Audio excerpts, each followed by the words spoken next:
call to order this budget overview workshop number 3 for the Siloam Springs Board of Directors, November 2nd, 2021.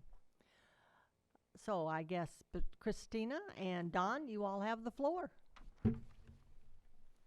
This evening, we're going to pick up with Parks and Recreation. After covering the highlights, I will ask for questions before moving on to the next fund. Please hold your questions until the end of each fund.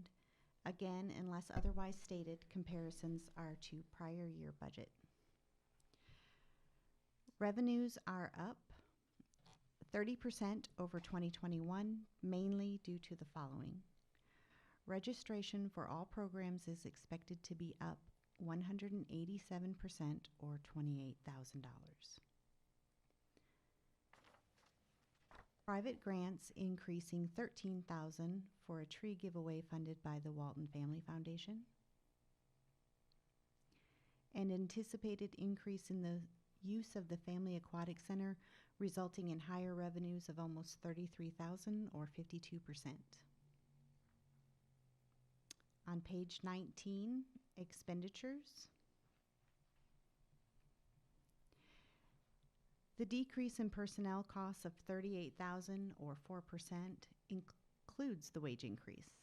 The decrease is due in part to changes in healthcare benefit elections and a retirement that was budgeted in benefit payout for 2021. Changes to the personnel schedule include replacing the park's maintenance foreman with a recreation technician, and that's on page 22. Utilities are budgeted lower based on trend. Insurance increased by $12,000 or 17%, mainly due to the $10,000 increase in flood insurance. Parks maintenance and repair decreased 20% or $7,500 based on trend. Payments to contractors decreased 84% or $27,000 as Memorial Park landscaping will be done in-house going forward. Recreation support increased 24% to cover increased costs of new programs, including yoga, pickleball, and an added Zumba class. Operations decreased $4,000 or 1%. Expenditures continue on page 20.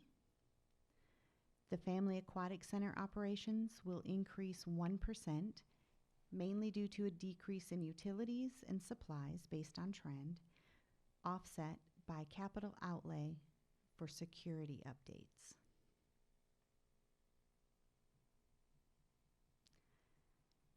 Page 21. The main purchases for 2022 include a truck for hauling equipment, a slope mower, pump track repairs, and parking upgrades for the kayak park.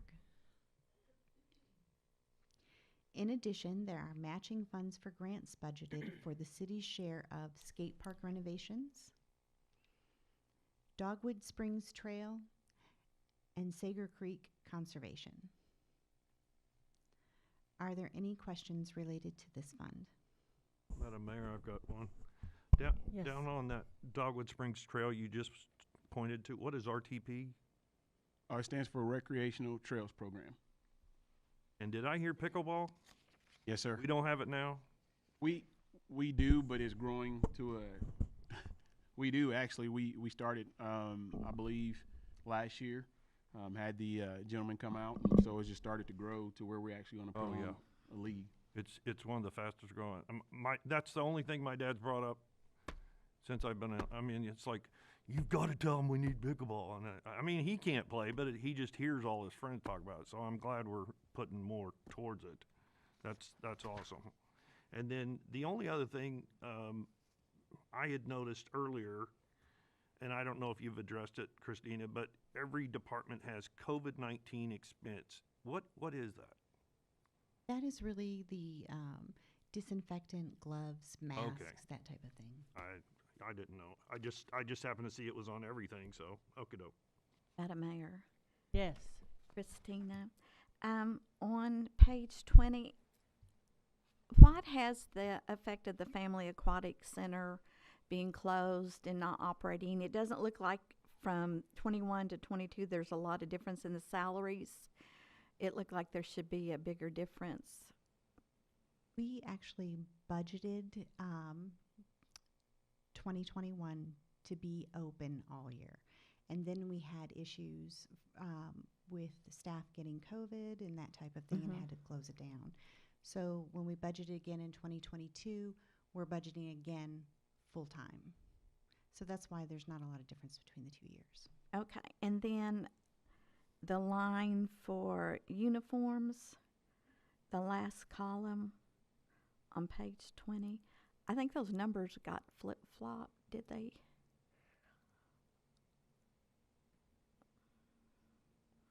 Because the 744 all of a sudden is down.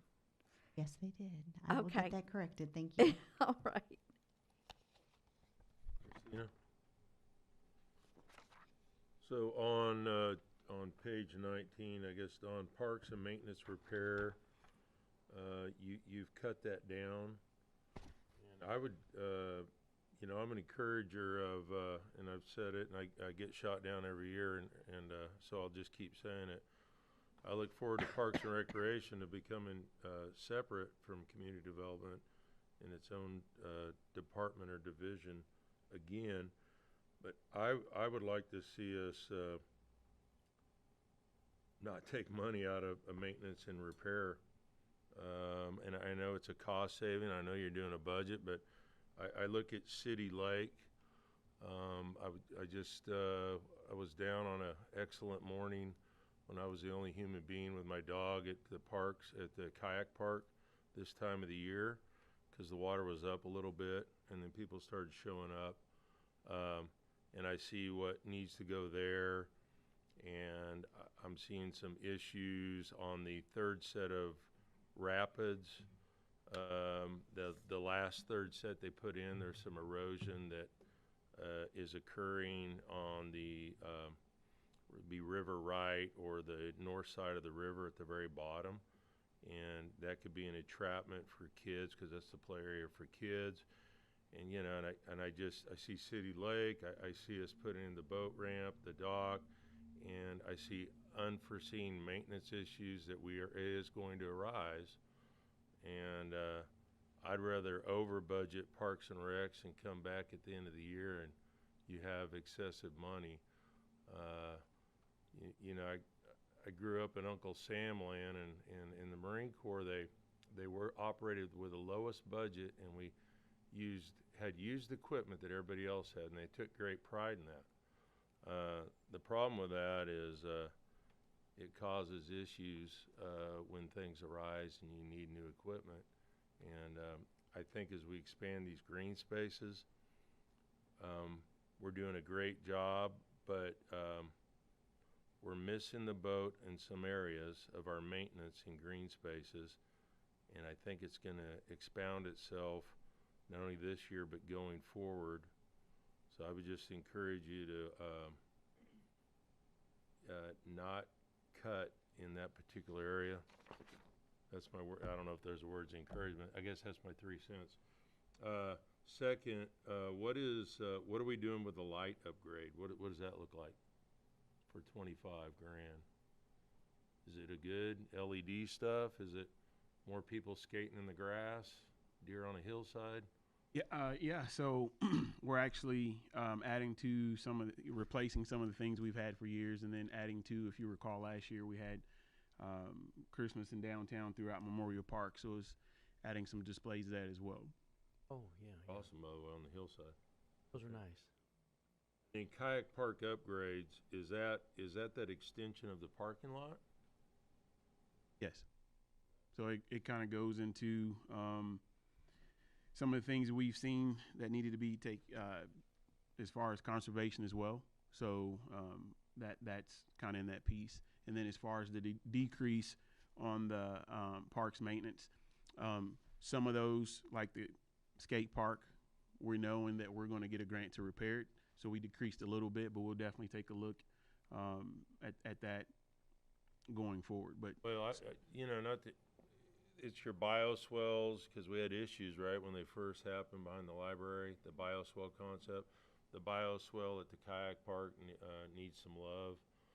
There's just some stuff going on. I'm with you with the kayak park, or with the skate park. And years ago, we got shot down on a lot of things, but it was going to be this great, cement and combo, and now, we're with the steel. And if there's any way to upgrade that, to the next level, and I understand pickleball, and I get that, and you've got 2 courts of that set up. Are you expanding those courts? Are you putting another tennis court in? Because you're lined off on the 2 courts, and I think we resurfaced it. what the pickleball is for us to actually put on a league, and so that increase, that cost is in the rec support. Can we use the futsal court at JBU? We're in discussions. Awesome. Woo, man. I wish Steve Beers was here. That gets used for futsal a lot. I wish Steve Beers was here for me to bring up futsal one more time. Thank you, Don. Appreciate it, man. I was hoping you were going to say that. I hope it comes to fruition. Madam Mayor, Yes, sir. I'd like to hear a little bit about how the transition is going to be for this next year. We just had a new maintenance facility, and the old facility's going to be utilized how, and how does this budget work into where Parks plays into that? Yeah, so if you notice in the capital budget, there's $20,000 for that maintenance shop renovation. So the old maintenance shop, vehicle maintenance shop on on Main Street, the Parks and Rec maintenance crew will move into that. We actually just did a walkthrough this past Friday, looking at that and figuring out what they need to do with the building division of getting that set up for their crew, because we have a crew of 13 now. That's in the old Fire Station 3 that will now move to this location. We'll give them 3 times the size of what they have, and yard space that is contained. And then as far as the Fire Station 3, the facilities maintenance coordinator will move into that facility. So that's the gentleman we have on staff that takes care of all the facilities. So that would give him an opportunity to have a place to work, whether he's repairing or building walls, and also keep some inventory on hand, like light bulbs and air filters and things of that nature. We don't anticipate needing to spend a lot of money for that, for him to be set up in there. But the $20,000 is to basically renovate the interior of that maintenance shop to house those 13 employees. I appreciate how the city is making good use of all of our facilities. Thank you.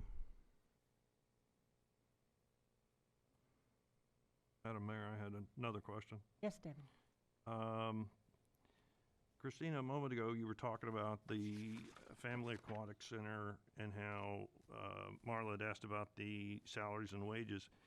Why would our 2021 revised budget not have it revised downward for not having spent as much as we did, not just on that, but on all the expenditures below? Everything's the same as the budget request and the revised budget.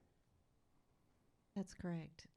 Typically, or at least since I have been here, I have never seen them revise the existing budget in case they needed to increase to cover unanticipated expenses. Even when we didn't operate like we had usually. Okay. The other question on the front page, page 18, the first page, you may have said something a minute ago, I didn't catch it, regarding the summer programs is nil for next year.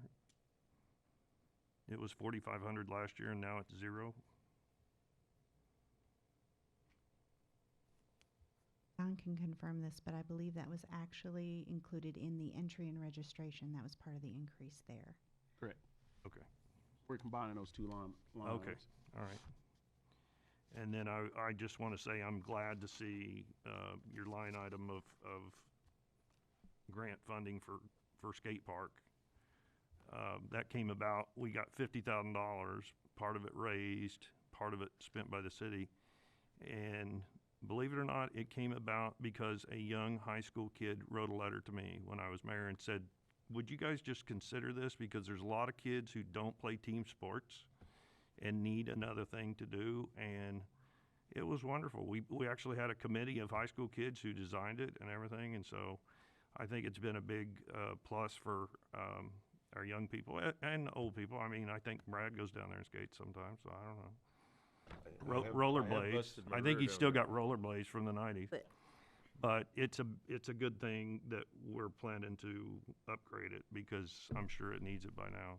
So thank you very much.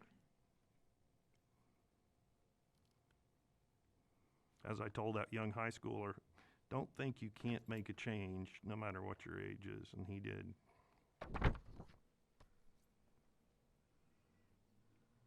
If that's all for Parks and Rec, we'll move to court revenue on page 23.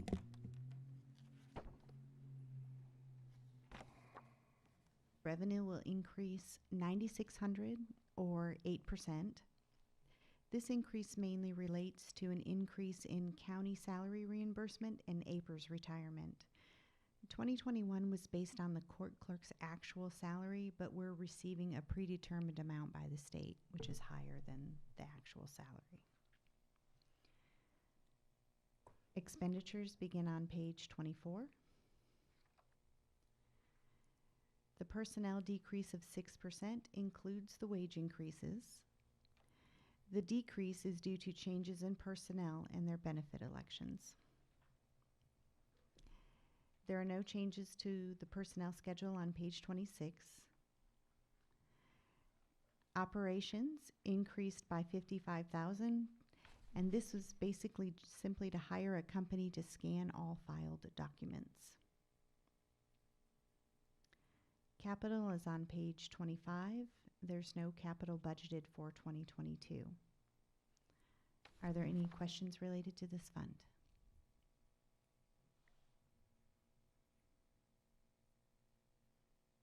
Okay. Library revenue is on page 27.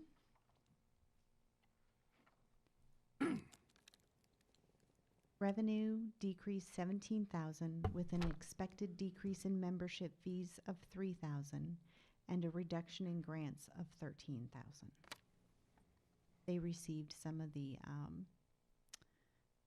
Recovery Act funds this year. Expenditures are on page 28. The personnel increase of 10% is due to the proposed raises, healthcare costs for one additional full-time position, and employee benefit election changes. The addition of a cataloger marketer position is the only change to the personnel schedule on page 30. Operations increased by almost $15,000 or 10%.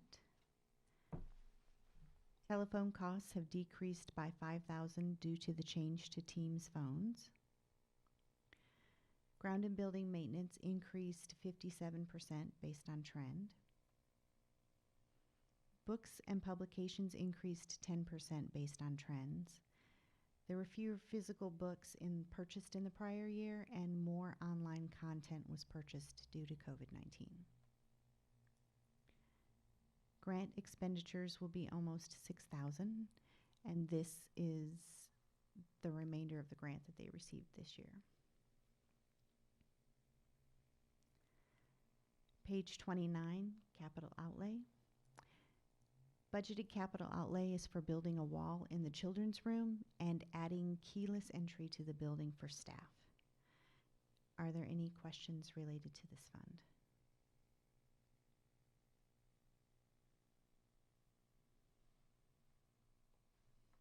Okay. Community development is next and includes planning, engineering, code enforcement, and the animal shelter. Revenue begins on page 31. Overall revenues will increase by $192,000 or 66%.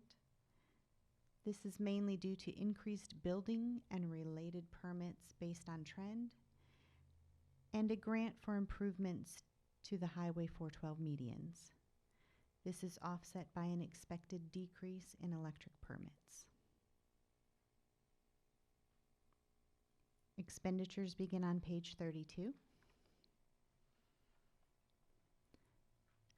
Personnel costs increased $156,000 or 11%. This change includes the proposed raise, changes in benefit elections, and one additional planner position, which is reflected in the personnel schedule on page 34.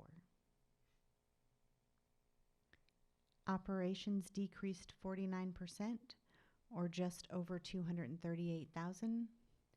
This is due to a decrease in cost for telephones with the change to the team phones.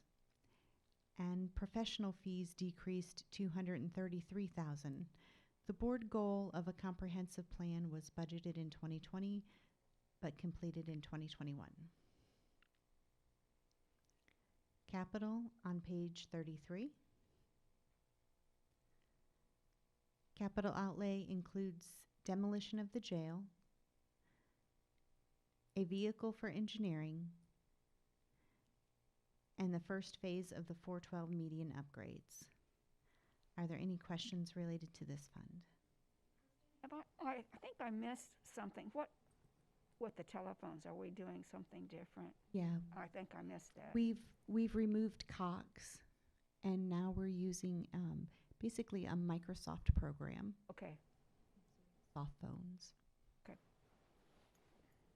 Are we still using the same phones? We don't use phones at all. It goes through the, Some people choose to use a handset. A lot of people will just use like something on their ear. okay. How is that working out? Yet. People I've talked to sound like they're in a cave. What happened to the existing phone system? Wasn't there one?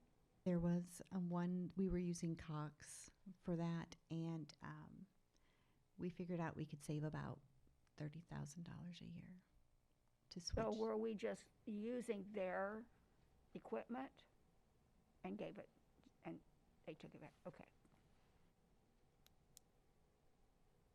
Christina?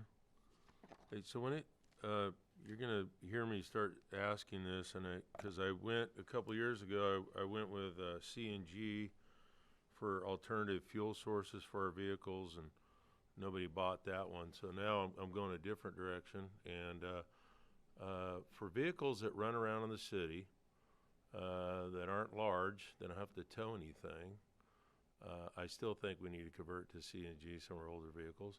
But are we looking at doing anything on the electrical side? Can I pass that to you, Philip? Yes, you can. So, you know, we went and did the grant that we got from the state for the,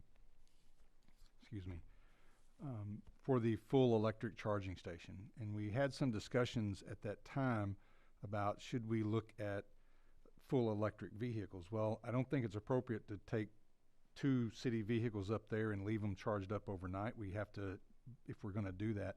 I think going forward, one of the things that we've been discussing internally is if we can buy those vehicles like you were talking about that are hybrids and go that route from an electrical standpoint for the smaller vehicles that don't need to tow anything, that don't need to necessarily haul anything. I think that's the way that we're going to start looking.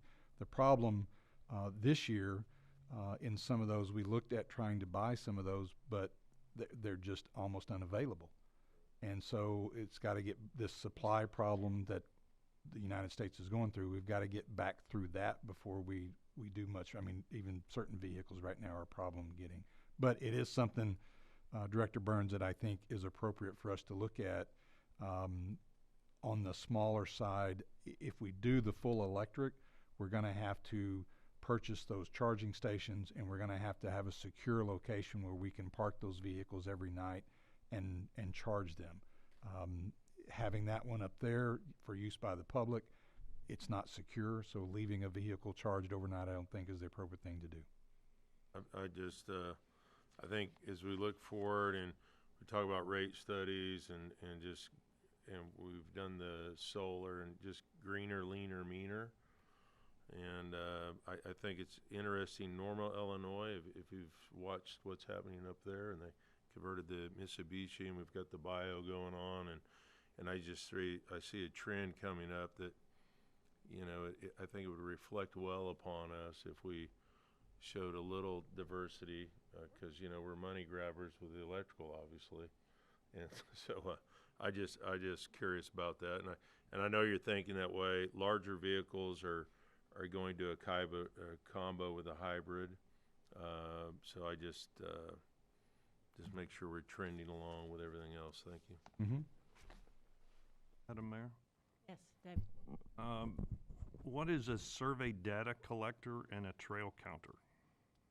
Okay, so the trail counter is actually very similar to the traffic counters we use on the streets, but this will actually work on sidewalks and trails, so we can get an idea of, you know, if we're studying a certain area, need to add sidewalk or a potential trail, we know how much is being used. And then on the survey, on a data collector, that is for our survey crew. They go, it's a one-man crew, and we're blessed. We only have to hire one because we actually have total stations throughout. So when he goes out and collect the data, it's the stuff he brings back and downloads when they're designing the projects that infrastructure goes out and completes. For a surveyor? Just the one, yes, A sir. surveyor, yeah. And then, Christina, you had mentioned on the expenses, the professional fees were so large in the revised budget. You were saying a moment ago, you don't usually change the revised budget number, but this one obviously did get changed, because you said it was expense for 20, but got used in 21. Where was it expensed for 20? Because it wasn't this department. It's only 61,000 for 2020. Was it another department? It was budgeted in 2020, which is not included in the budget book. That was the actual amount spent. This is money okay. budgeted for the comprehensive plan. Oh, this is the actual number for 2020. Okay, I thought maybe it'd come from administration over to here or something. I didn't. I was just curious. That's all I had. Thank you.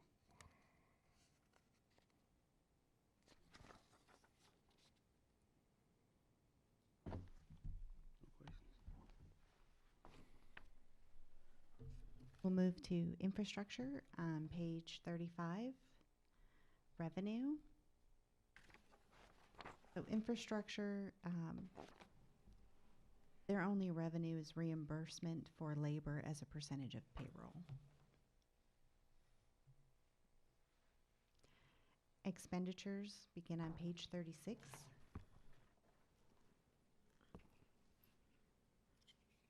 Personnel costs will increase by over 34,000, mainly due to the proposed raises and changes of employee benefit elections. There are no changes to the personnel schedule. Operations decreased by 4,300. This is mainly, This is mainly due to increased leased costs for the building that they occupy of 3,700, and an offset as a reduction in vehicle operations and materials and supplies based on trend.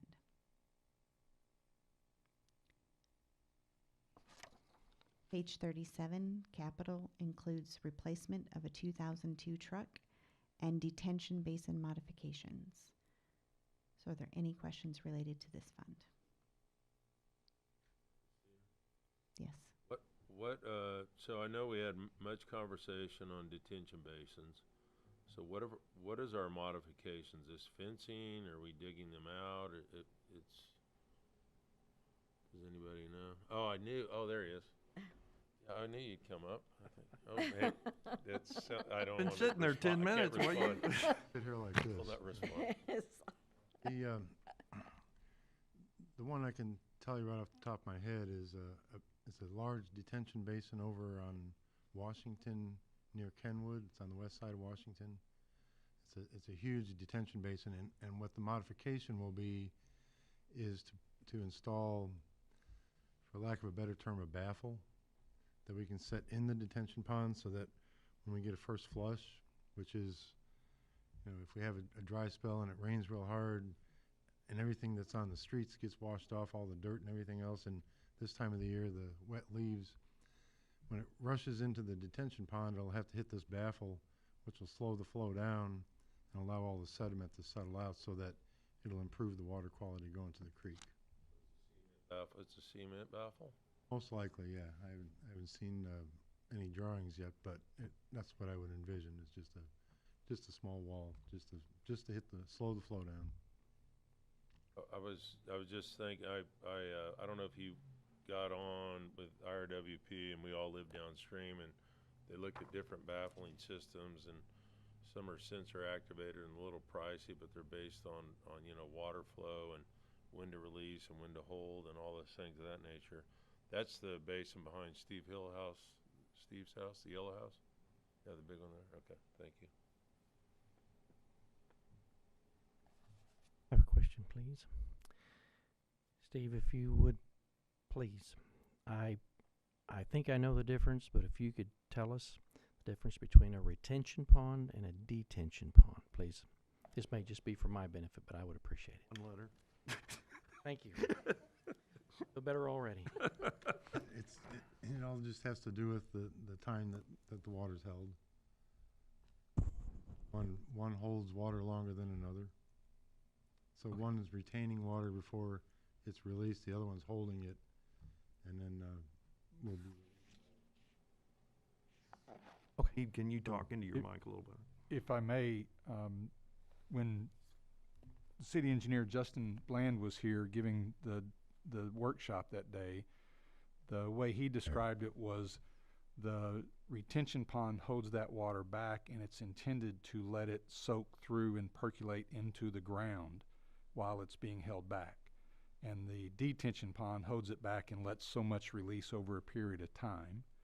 And one of the problems that we have in our area is we have a lot of clay soils, and so the retention ponds aren't really workable because it doesn't percolate into the ground as readily as it would need to.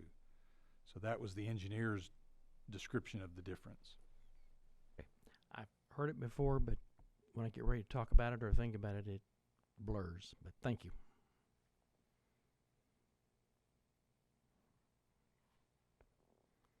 Maintenance revenue begins on page 39. Revenue is based on historical trends related to sales at auction. Expenditures on page 40. Personnel costs increased over 15,000 or 5%. The wage increases are included in that. The maintenance technical assistant position has been exchanged for an administrative assistant. This change is reflected in the personnel schedule on page 42. Operations decreased $9,700. This decrease is due to moving to a new facility in 2021. Utilities increased by almost $5,000 due to anticipating a full year in the new facility. Materials and supplies decreased based on trend. Office supplies decreased $13,000. Desks, tables, chairs, and lockers were included for 2021. Small tools and equipment decreased $5,000. 2021 includes moving and recalibrating equipment. Grounds and building maintenance increased $10,000 to add a shower and upgrade lighting and repair flooring. Page 41, capital outlay includes a service box for a Nissan truck chassis, a zero-turn mower, and a 14,000-pound four-post lift. Are there any questions related to this fund?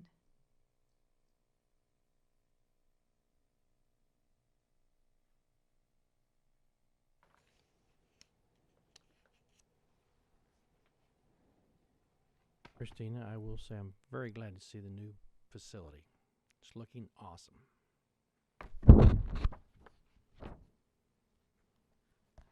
And I just got my mic fixed. Oh, question. Oh, yeah.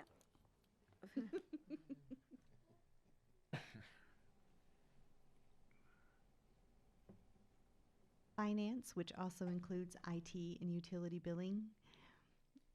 Revenue begins on page 43. Revenue decreased based on historical auction sales and old receivables that are being paid on.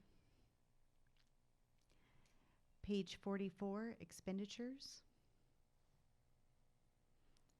Personnel increases are due to the proposed raise and one new position. The total increase is $117,000 or 12%. The addition of a server analyst is reflected in the personnel schedule on page 46. Operations increased 12% or $88,000 due to the following. Telephones were replaced with Teams for a decrease of $5,000. Software license renewal increased just over $51,000 or 13%. And this increase includes $22,000 for the Microsoft Teams phones. Computer printer peripherals increased $30,000 or 42%. The increase is due to computer and peripheral equipment costs going up. New software increased 33% or $13.6 thousand. This amount changes from year to year based on requests for new software. Printer supplies are lower by $7,300 or 52%, and this is based on the new printer contract. Page 45. Capital includes fuel farm upgrades for $55,000, various server equipment replacements for $105,000, and building security upgrades for $50,000. Are there any questions related to this fund? Christina, on the printer, are we using a new company for, okay. What's the name of the company that we're using? AAA? Okay. You know, I was off note on fuel farm. This is my note. Looking out into the near future, we considered hybrid electrical vehicle for city use. Sorry, there, back on target. Thank you. Madam Mayor? Christina, I was questioning on the software upgrade. You said that it's based upon when you get software upgrade requests. Do those come every year? We have a IT committee, and all of the directors put their requests in. They can be something as simple as PDF software for their admin assistant, or something as complex as new billing software for the ambulance bills. It varies. This is just new software that we don't currently have. I understand, but running a business, we never upgraded every single year our software. We would upgrade whenever we thought we had to, but I just was surprised you said whenever you get requests that they would be every year. Director Allen, may I? Yeah, sure. If we're talking about software new for the 55,000, and Christina, if that's the case, I don't think that's upgrading all the software. That part of that is paying for the license and buying new software. Is that right, Christina? That's correct. It's for new software. It's for software. Now, I was looking at the software license renewal from the 380 renewal? to 430. Thank you. What that includes is every year the software company charges us more money. Right. 22,000 of that is for the Microsoft Teams phones. So the bulk of that is for the phones. We've moved the phones out of telephone cost. It's now a Microsoft Teams software package. So the new software for the phones is in that? Yes. Okay. And Well, that explains that right there. yeah, it's not so much that we're just upgrading software to be. Well, that's what concerned me. yeah, I wanted to is make sure we were. If everybody wants an Correct. upgrade every single year for every little program, like a PDF program, I'm like, well, no wonder it adds up. And then I was surprised at the cost of like the two virtual hard disk storage is $60,000. That's $30,000 a piece. Do we take bids on these things like this? The host replacement, the hard disk storage. No, the 30,000 is underneath the competitive bid requirement, but we are required to get written quotes from at least 3 vendors. But you're not doing one for 30, you're doing 2 for 60. It's 2 virtual hard disk storage device replacements at $60,000. So I'm asking, why would you not, if you're buying 2 at the same time from somebody, why would that not be bid out? I will have to check with Sam. I'm not sure that there are 2 that we are purchasing for the same project. I think they are 2 separate things and potentially even in 2 separate buildings. I really don't like semantics where we make sure that we try to get under the 30,000 when you're doing something like this, and I've seen it before. If it's totaling everything to a certain company for 10 of something,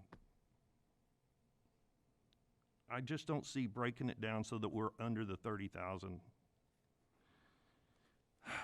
I just was questioning because it's an awful lot of stuff for the computer stuff, and I just think anytime you have a lot of expenses, and this is well over $100,000 for computer stuff, I would think we would bid it out.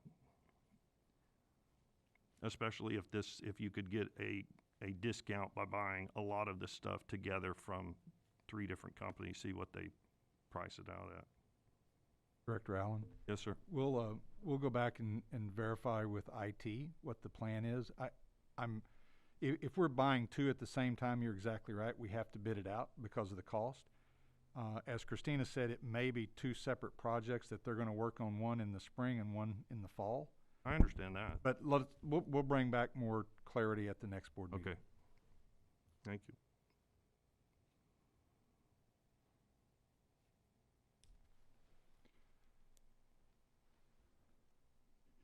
That is the end of the general funds. Madam Mayor, Yes. if I could, I might suggest that if the board is willing, that while Steve is here, you might want to take the last 10 minutes of this meeting and maybe try to walk through, have Christina, if she's got her notes available, to walk through. Normally we would follow up with electric, but Phil's not here, but we could follow up with the water and the enterprise funds. I think that is fine. Do I have an objection from any of the directors? Then that is what we will proceed with. So Steve, he couldn't leave in case you wanted to I do was that. going to say, back in the hot seat again. Yeah, back in Yeah. the hot seat.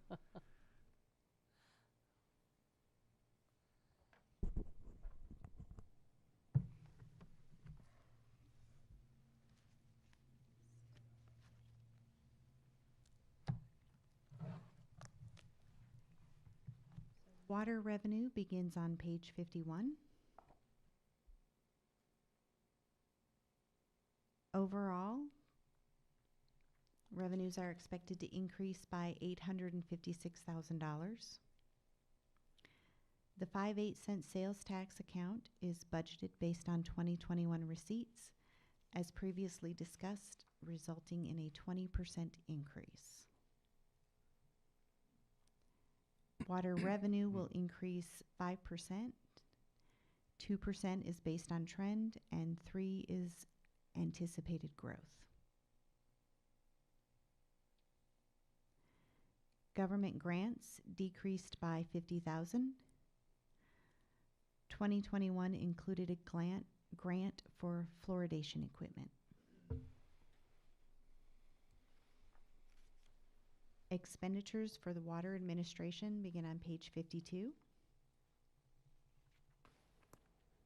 Personnel costs increased due to the proposed wage increase.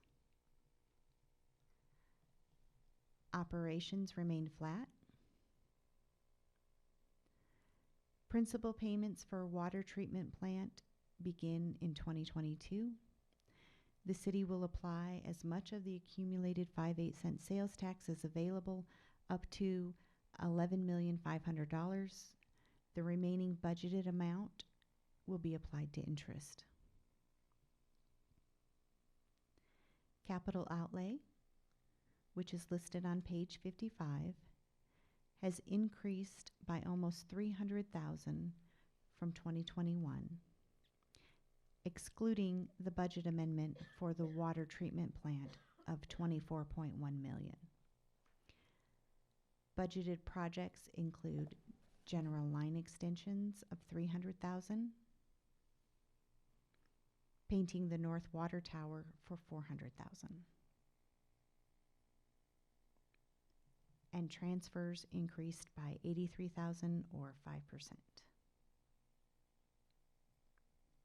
Page 53, water plant. Overall, personnel costs decreased 1% due to the proposed wage increases, changes in both benefit elections and personnel. Total operation costs increased 5%. Equipment maintenance decreased by $10,000 based on trend.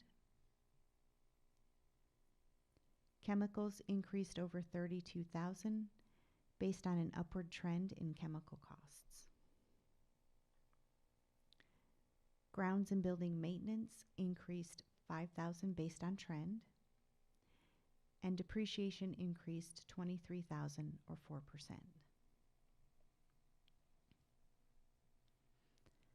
Page 54, water services. The 2% increase in personnel costs includes the proposed wage increases and changes in both benefit elections and personnel. Overall, operations increased 14% or $111,000. Water maintenance increased almost $81,000 or 111% to accommodate the purchase of 440 meters at a higher cost due to a change to radio read meters. Depreciation increased $23,000 or 4%.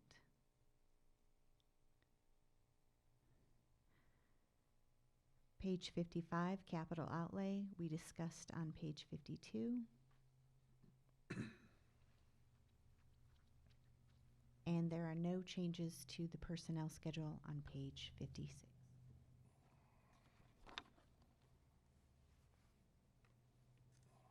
Are there any questions related to this budget?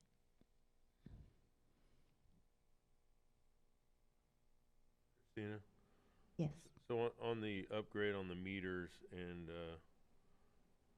that makes us, what was our benefit on that? More efficient? What is our cost savings? I remember that conversation, and as we look at utility rates coming up and all that, and the misnomer out there that we're trying to get back our 3.8 million.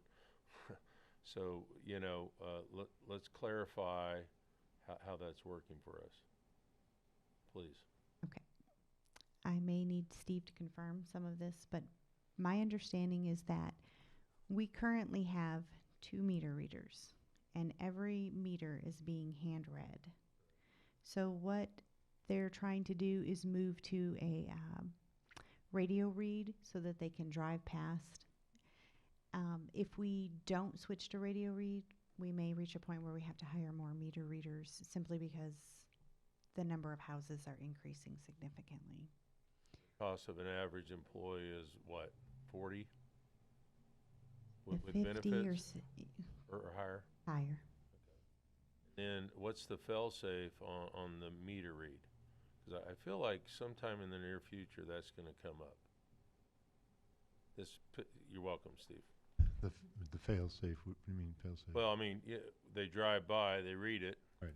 And, what's the backup fail-safe that, other than manually, we're not, something could go wrong with that read? Better accuracy with radio read meters than there is visually reading a meter.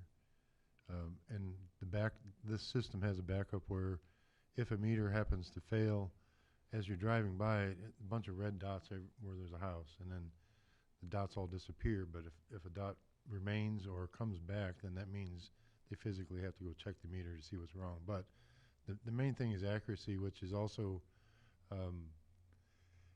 accuracy not only in the meter but in the read, which will ultimately, our estimation is it will increase our revenue over time, because we're going to have meters that are accurate, and what the customer is buying is what they're actually getting. The reason I bring it up, I just feel like sometime probably in the very near future, we probably should have that out there on social media or educating people somehow, so that it doesn't run through the present gamut of scuttlebutt is the word I used to use, right? So anytime we change and upgrade, I just feel like we need to present that. It is a cost saving and it's more efficient, but obviously more elaborate, like you just spoke. Those were great words. But Well, I think thank we you. need to get it out there somehow so folks aren't running in a different direction. Well, and right now we're budgeting for it. There are 3 different vendors that I'm going to be talking to, so that in turn will, provide the information that you were asking for, Right. depending on the type of meter we use. Thank you, sir. Had remote reading equipment before. No, well, I shouldn't say that. Yes, we did. I don't know how many years ago it was before I came here. They were called ERT meters, and please don't ask me what ERT stands for, something electronic. But with the ERT meter, the meter reader would walk by the meter and it would read it. You couldn't drive by it. But I don't think that they're necessarily bad. It's just the fact that when we tried them out, the technology was very young, so we had a lot of problems with them. So we stopped. We didn't buy any more. We just kept the ones that we had, and we've been limping along. But I thought we had at some point tried some type of remote Yes, reading. and it was primarily for rural customers where there's going to be some distance between, homes and that type of thing. But yeah, the ones that were difficult to get to too. But yeah, we did. Madam Mayor, Yes. I just want to confirm, sort of piggybacking on what Director Burns said. So the AMR meter reading equipment, you said, is probably going to get a more accurate read than currently, but that more accurate read could look like the customer's paying more, but it's not that they're paying more; they're paying what they're using. Correct. So maybe we've erred on the low side. I concur with Director Burns that we just need to make sure that that's understood in whatever communication. So it doesn't look like an increase in bill. It's just a more accurate reading of what was used Right. than perhaps may have been in the past. And the meters we use now are mechanical, so there's always a chance that they're not going to be reading accurate. Right. Okay. Thank you. I do have, can it read all of our meters? Of the water meters, it will be reading every one? With The this equipment that with we're this buying? automated system, Sorry? with the automated system, you mean? Uh-huh. Yeah. Well, we'll have to replace meters with this AMR technology. So you have to buy new meters as well. And are we For phasing time. that in? Yes. Are we doing so many a year? Or? Yeah, that's why there's 440. We have 8,000 customers, so Okay. we're just barely scratching the surface. So this will take a while to get, okay.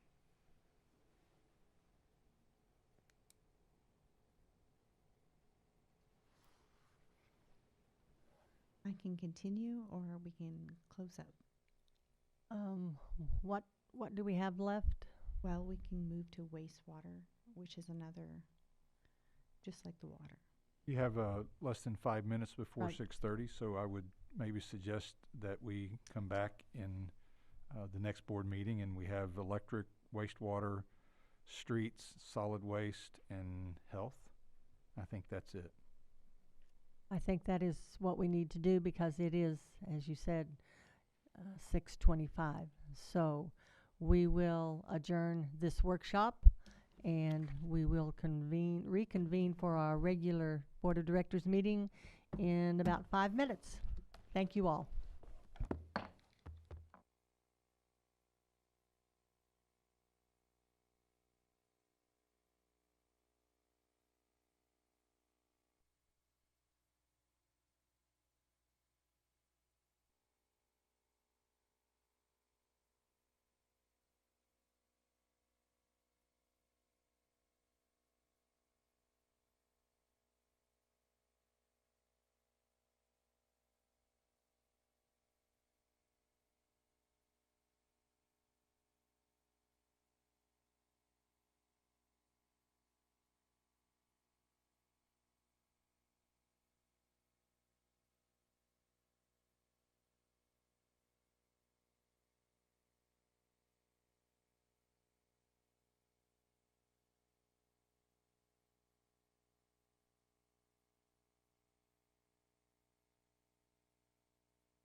call to order this Siloam Springs Board of Directors meeting for November 2nd, 2021. Roll call.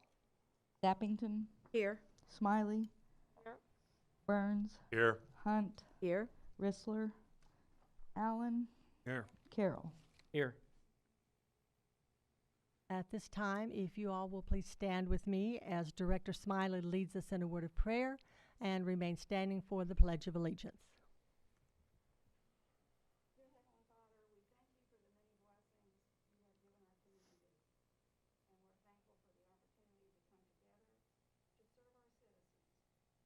Ask that you guide and direct us in the decisions we are about to make, and we ask that you watch over our community, our nation, and all those who serve us, wherever they may be. Amen.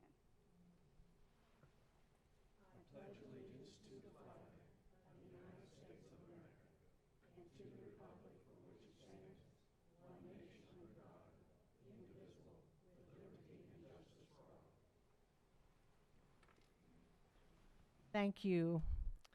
At this time, I would like to ask that anyone that has an electronic device to please silence that or turn it off so we're not disturbed during the meeting. And I appreciate that. First on our agenda is the presentation from Hinkle and Company, our 2020 audit report. Good evening. My name is Kirk Vanderslice with Hinkle and Company, and happy to be here to present the 2020 audited financial statements. We conducted our audit in accordance with generally accepted auditing standards, and happy to report that we have a clean, unmodified opinion on the financial statements themselves. We also express opinion on internal controls in regards to financials and to compliance, and happy to report we have a clean opinion on that. We also conducted a single audit this year with one major program and had no findings on that and a clean opinion on that as well. So everything went really smoothly this year with the financials and the audit. We really appreciate the city and all its staff and the help with the financials. The numbers themselves are consistent with the internal financial statements, and really the city is looking in good health, especially with 2020, which was a challenging year for everyone. So the financials themselves look really good. So happy to answer any questions at this time regarding the financials or the audit process. Thank you, Kirk. Directors, do you have any questions? I believe apparently they are satisfied, so thank you very much for that information. Thank you. For your work. Thank you. Next on our agenda is public input, and I will ask for two different things on this. First, we will look at public may address the Board of Directors on any city business that is not listed on the board's regular agenda. Is there anyone that would like to speak? If there is not, the next will be the public may address the Board of Directors on any item that is on our consent agenda. Is there anyone that would like to speak? There is not. We will move on to, I'm sorry. Wait a minute. I'm sorry. Thank you, sir. If you will please state your name and address, and you will have 3 minutes. James McGuirk, 412 West University Street. Thank you, sir. I'm lived in Siloam for 10 years with my wife, Jan. She's born and raised here. In the 10 years I've been here, I've watched the city throw all kinds of money away on things that I don't believe, and a lot of my friends believe that we did not need. I don't think we needed to spend $250,000 on blueprints on how to improve Main Street. I don't think that raising the rates on utilities is a good idea when there's a lot of people in this city that are struggling right now.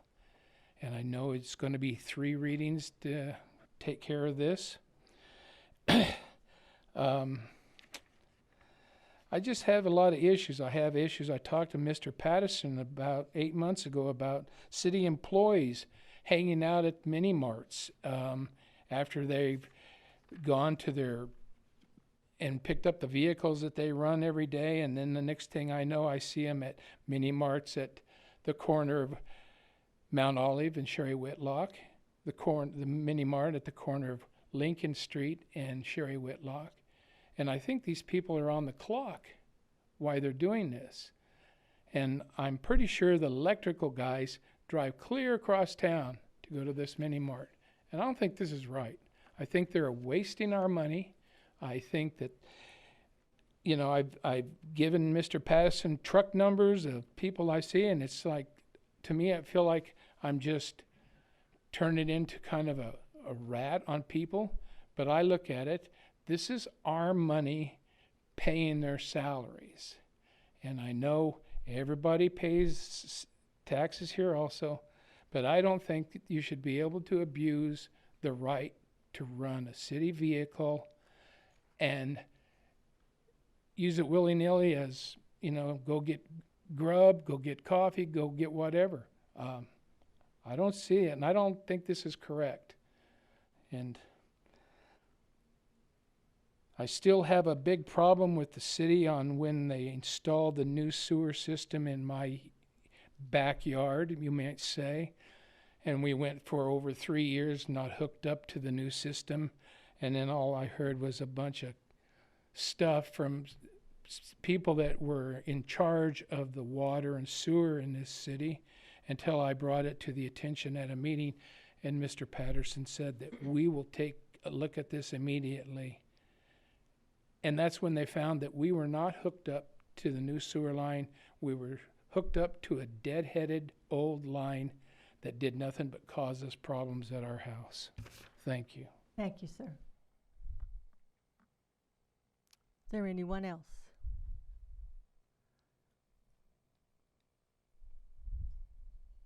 My name's Fred James, have property out here on Sherri Whitlock.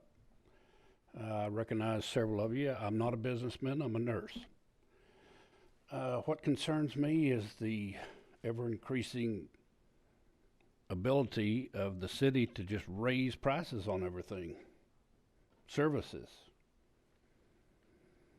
Do you ever talk about cutting budgets? Do you ever talk about lowering expenditures? I doubt it. What's amazing to me is when people talk up here, some of you won't even look at us.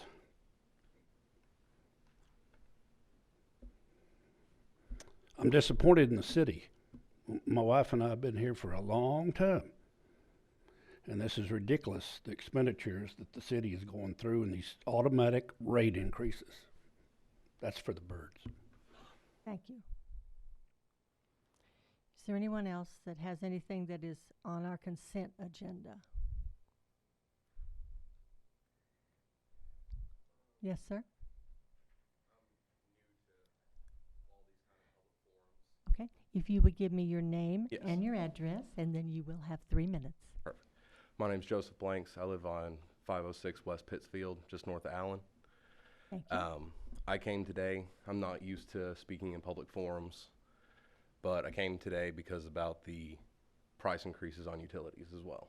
Okay. And that is an agenda item That is. that you will have an opportunity to speak to? Yes, sir. Okay. Yes. So what concerns me is that I recently looked into the ability of getting solar panels, which I was told that this city is on a buy all, sell all system, causing it to where you will purchase every bit of electricity that I would produce with said solar panels and sell it back to me at a higher rate, effectively making solar useless. When I talked to Phil, the director, about it, he said it's basically to prevent people from switching to solar because a lot of your funding comes from the electric companies, from the excess that's sold. My understanding is that it's bought at around 3 cents per kilowatt hour and sold a little over 10. When you go ahead and raise those anyway, after trying to force people to stay on your municipality in the guise of not wanting to raise the general populace's electric bill, and then I find out not even a month later that there's a plan to increase it incrementally over the next 5 years, I wonder what's going on. And I understand what you're saying. And again, that is an item that will be on our regular agenda that the directors will discuss. And so at that time would be whenever you would be wanting to ask these questions. Okay. Okay? Thank you. Thank you. Is there anyone else?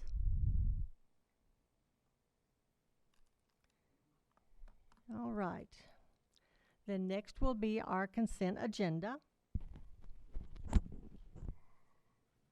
Item A, workshop minutes from October 19th, 2021. Regular meeting minutes, October 19, 2021. And those are items A and B. Item C, Resolution 54-21, Significant Development Permit, 15303, Arkansas Highway 59, Highway 59 Storage. Item D, Resolution 55-21, Special Use Development Permit, Short-Term Rental, 602 North Mount Olive Street.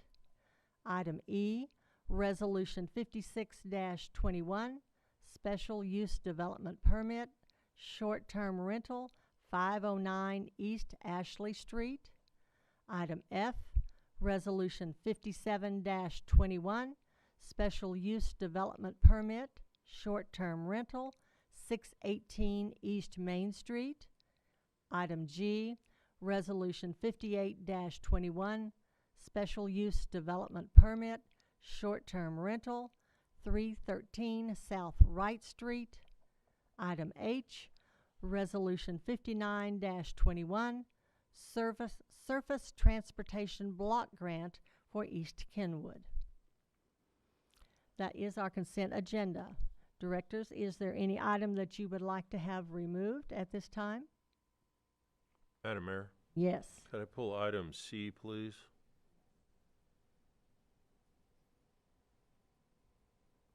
Anyone else? If not, do I have a motion to approve the consent agenda as presented with item C removed? So So moved. moved. Second. We have a motion and a second. Roll call. Burns, Yes. Hunt, Yes. Rissler is absent still. Allen, Yes. Carroll, Yes. Sappington, Yes. Smiley. Yes. Consent agenda is approved. Director Burns, item C, Resolution 54-21. Yes, Madam Mayor, I'm gonna hop back on my horse on the projects as we continue to expand out on 59. And under section B, site analysis, item H, lot standards consistency. If you drop down there, there'll be item F, open space, and it talks about landscape buffer. And I'll talk indirectly to the developer, and I think Ben's out there somewhere. And I think you know where I'm going with this again. As we continue to develop out there and folks enter into Siloam as we've annexed greatly going to the north, I just encourage us to look at berm fencing to soften some of these expansions out here in our landscaping code. And I know it falls on false ear or deaf ears, but I'll keep on doing it. And so I hope Ben hears me out there. Nope, not nodding his head. I was hoping he'd nod his head. Nope, he just nodded his head. So I just encourage developers as we go out there to please consider that as an aesthetic, as a cost savings, and just soften up entering into Siloam, and it kind of sets us apart. Thank you. Is there anyone else? If not, I will entertain a motion to approve Resolution 54-21. So moved. Second. We have a motion and a second. Roll call. Burns, Yes. Hunt, Yes. Allen, Yes. Carroll, Yes. Sappington, Yes. Smiley. Yes. Motion is approved.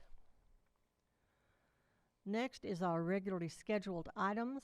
We will start with our resolutions, and if I might, I am going to ask that we start with item J, Resolution 61-21, as the other resolution 60-21 and the first ordinance 21-22 is pertaining to the same property, and those will be presented at the same time by Ben. So, Christina, Resolution 61-21, amending purchasing requirements related to utility inventory purchases. Mayor, members of the board, Christina Patricis, Finance Director. Staff's request to temporarily amend purchasing requirements was precipitated by a letter from a transformer vendor. The letter states that they will not guarantee the price of our recent order due to delays in receiving raw materials. Staff called all the vendors that originally provided quotes for the transformers to see if any would hold a quote. None of the other 3 vendors are willing to hold a quote for the same reason provided in the letter. Supply chain issues are causing uncertainty for vendors. As a result, they're expecting price increases on raw materials. Because vendors don't know the cost of producing the transformer, they're unwilling to hold a quote, which also makes the purchase ineligible for competitive bid. During this process, the purchasing manager noted he was also having difficulty securing other inventory items, including pipe, and that vendors would not provide quotes unless the item was already in inventory. Items containing metal, rubber, and epoxy are in short supply, and manufacturing costs are increasing at an unprecedented rate. Vendors have changed how they're selling their product, and as a result, the city needs to adjust to that change or risk having low inventory, potentially causing delays in providing services to our existing and new customers. The measures staff is requesting, increasing the competitive bid requirement for large expenditures to $100,000 and allowing verbal quotes for vendors who are not quoting, will allow the utilities to continue to purchase inventory regardless of the supply chain issues without violating existing ordinances. As noted in the memo, this is only for inventory related to utilities and only through June of next year. Staff's available for questions. Thank you. Is there anyone in the audience that has a comment or question on this resolution? If not, directors? There being none, I would entertain, I'm sorry, David? I've got to say that I have a problem with increasing the expenditures to $100,000 that does not require competitive bidding. We already do not follow state law on competitive bidding on a lot of items that I've seen this year, and it is shocking because we used to do competitive bidding on everything. By my recollection of looking at the administrator's report from January 1 of this year to the middle of October, $2 million was spent without board approval. I have a problem with raising this amount to such a large amount. I have no problem with authorizing verbal quotes from vendors. I understand what you're talking about, and I understand where you're coming from with tight supply and vendors not wanting to stick. Believe me, I've been in the same business, same type of situation, but there are other ways to do it. And phone verbal quote is fine with me, but raising it to $100,000 is not, so I cannot support this. Thank you. Thank you. Anyone else? If not, I would entertain a motion to approve Resolution 61-21, amending the purchasing requirements. So moved. Second. We have a motion and a second. Roll call. Hunt, Yes. Allen, No. Carroll, Yes. Sappington, No. Smiley. Yes. Burns. Yes. Resolution 6121 is approved. Next is our Resolution 60-21, the preliminary plat development permit, Hillcrest Edition, 200 block of Airport Road, and Ordinance 21-22 on the first reading for annexation of 53.8 acres, 200 block of Airport Road. And Ben, you will be presenting both of these at the same time and giving the explanation to the directors. Yes, thank you, Madam Mayor and members of the board, Ben Rhodes, Senior Planner. Yes, I have received very late information on both the resolution as well as the ordinance that the developer is respectively requesting to remand the resolution, which is the preliminary plat, and that would be remanded to the January 11th, 2022 regular meeting of the Planning Commission. And in addition, the developer would request, respectfully of the board, to table the ordinance, which is the annexation ordinance, to the February 1st, 2022 regular board meeting. That date, February 1st, was picked because that would coincide with when the preliminary plat would then return back to the board after being remanded to the Planning Commission. And with that, we're available for any questions. Thank you. Thank you, Ben. So I would ask then, directors, if I have a motion, first of all, to remand this back to the Planning Commission for their January 11th meeting for Resolution 60-21. Madam Mayor? Yes. Do we get to know the reasoning or why the request was made? Ben? A developer would like to make changes to the plan, make it less dense. And what date did you say it would be remanded to the planning? January 11th, 2022. Madam Mayor, Yes. I move that we remand, and my iPad just screwed up. I don't know what, is it, I don't know what the resolution number is. It's the preliminary plat development for Hillcrest, 200 block of Airport Road. It's 60-21. To January 11th. To January 11th. Yes, ma'am. We have a motion. Do I have a second? Second. We have a motion and a second. Roll call. Now, Allen. Is I'm this sorry. just the one, or is it both of them? We will address the other one, yes, Yes. separately. Did you say Alan? Yes. Yes. Carroll. Yes. Sappington. Yes. Smiley. Yes. Burns. Yes. Hunt. Yes. Motion is approved. This will go to the Planning and Zoning Commission January 11th, 2022. The next is our Ordinance 21-22, which would be the first reading. It has been requested that we table this item back to our February 1st, 2022 meeting. Madam Mayor, I make Yes. a motion we table 2122. Thank you. Do I have a second? I'm sorry. February 1st, 2022 meeting. Yep. Thank you, David. Second. We have a motion and a second to table this until our February 1st, 2022 meeting. Do you have that, Renee? Roll call. Allen. Yes. Carroll. Yes. Sappington. Yes. Smiley. Yes. Burns. Yes. Hunt. Yes. Motion is approved. And I will say this because I think probably there are several of you here tonight that had input, questions perhaps concerning this. I would encourage you to try and be at that Planning and Zoning Committee meeting on January 11th and also here at our Board of Directors meeting February 1st, 2022. Thank you very much. Next is Ordinance 21-23.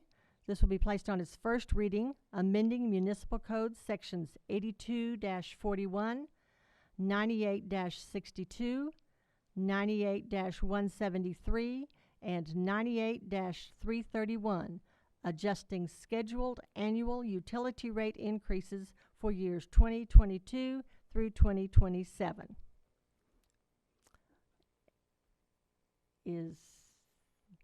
You are going to take Yes, care of ma'am. that? All right. Thank you, Philip. Philip Patterson, City Administrator.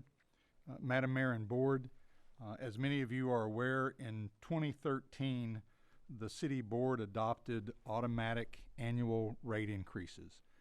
For the electric, it was based on CPI, and for water, wastewater, and sanitation, it was based on CPI plus 1%.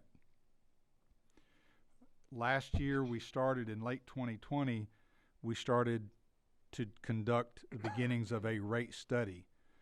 Those rates have increased based on that CPI plus 1% every year since 2013. And currently in the city code, those rates would change accordingly next year and until that is changed by ordinance. Based on the rate study that the city did beginning last year and was completed this year, it was determined that that amount of increase was not needed in the electric, the water, and the wastewater, but was needed in the solid waste, in the sanitation. It actually proposed to be increased. That rate study showed that the automatic electrical rate increase based on CPI could be 50% less than what's currently in the code. And in the water side of things could be 70% less than what's currently in the code, and 20% less on wastewater.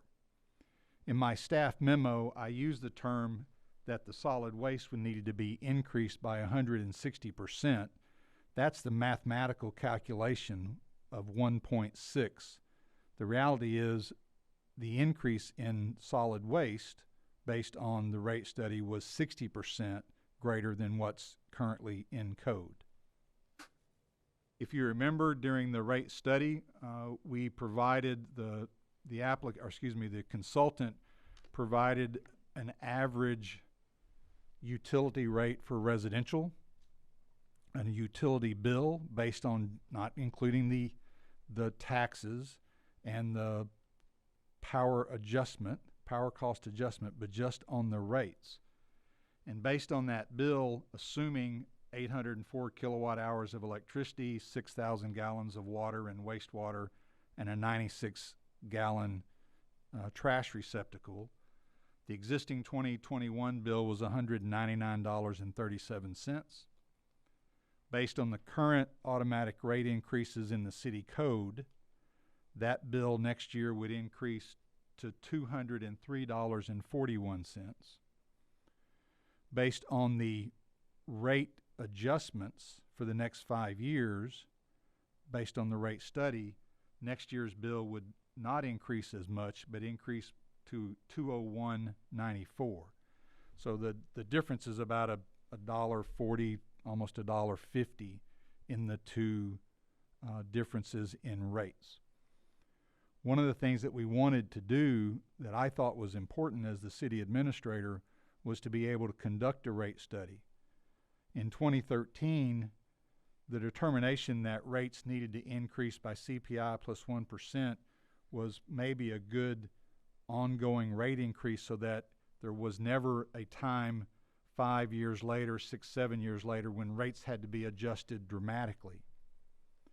So the concept of some sort of annual rate increase to keep up with inflation, there's a positive benefit to that because later if rates need to be increased, there's not a huge increase.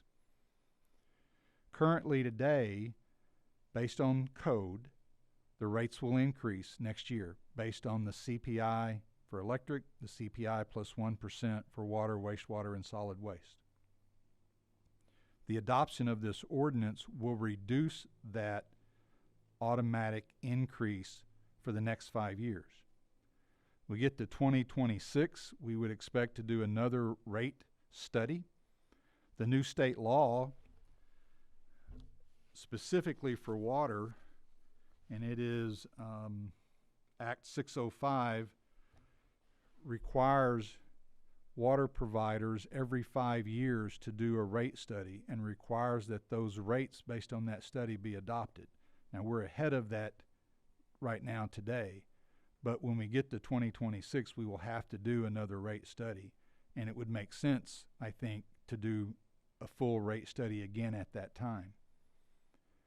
So based on the rate study, staff proposed the ordinance that's before you to reduce the current annual rate increases that are currently in code to that 50% of what's currently in code on the electric, to reduce that by, let me get back to my other page, 70% on the water rate increase, reduced by 20% on the wastewater increase, and increase the solid waste by 60%. And as I stated, if you look at the ordinance, the calculation is 1.6. That's how you get to that.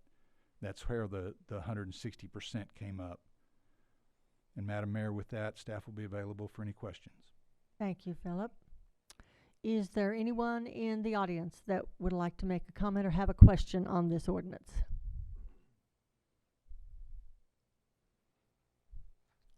Yes, sir. Just come to the mic and give us your name and address, please. Mark Miller, 2587 Westwood Drive, Thank Siloam you. Springs. I just want to clarify, so the rates are going to go up, this ordinance, the rates are going to go up next year, and this ordinance is just going to reduce the amount they go up next year. Okay, I just wanted to get it clear in my head. Yes. Thank you. Yes. Is there anyone else?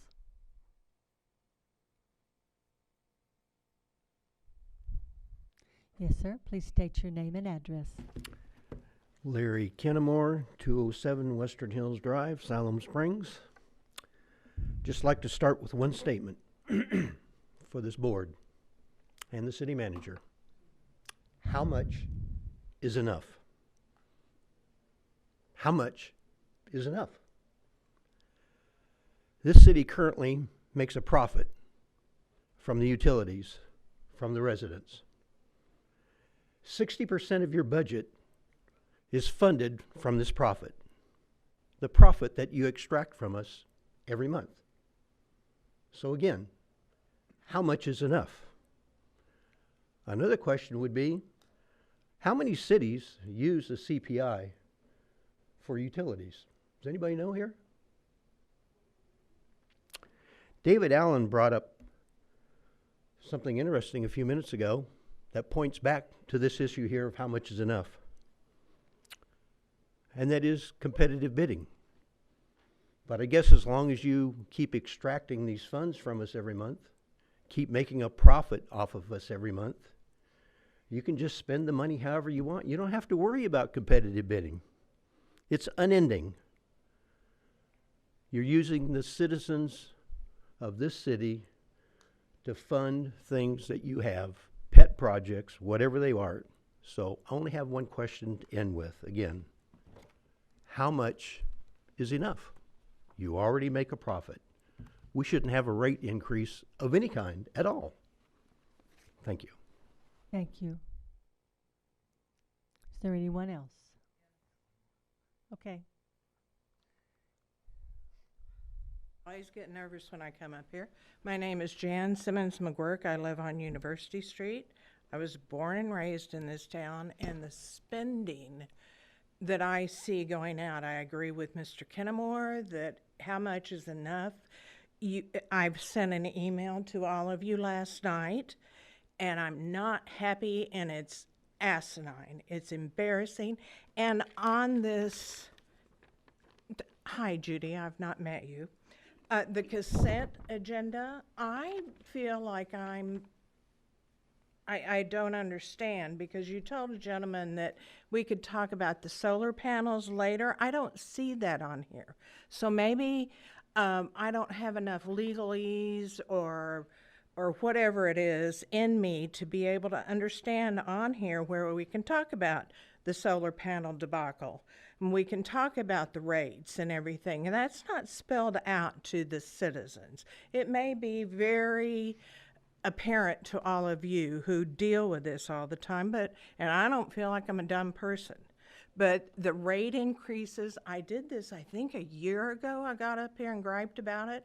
I just think it's out of control, especially when I see new trucks running around and I see one person in each city truck in in a, what'd I say, 3/4 ton truck or 8-cylinder at least, y'all don't even care about saving money or trying to be conscious about being good stewards for our city. You don't care about the rates. You don't care about what the citizens are having to do. And you don't care as long as you look good, is how I feel. As long as the guy that's reading the meters is driving a truck that he can throw his clothes in, and it's a new truck or new-ish, and it's a big truck. And there's no, do y'all have any 6-cylinder cars or 4-cylinder cars that the city workers drive? That'd be plenty. But nobody seems to worry about the environment or saving money. And I still, where does it say on here that we could talk about the solar panels? In the consent agenda. And it is not on the consent agenda. That is correct. Then how am I supposed to know when I can talk about it? Just like the gentleman that came up here earlier. And this particular ordinance, where we're talking about the rate increases and the utilities, this would be the time that you would ask those questions about the rates and comments that you have about the solar as compared to our utilities that we sell. So you are absolutely at the right time to do that, being here, okay? So do you all get it, that I'm not happy with this, that it's not acceptable? But coming here as a citizen, I feel once I step up here, y'all don't care. You've already made up your minds, and this is just lip service. Thanks. Thank you, Jan. Judy, or Madam Mayor. Is there anyone else?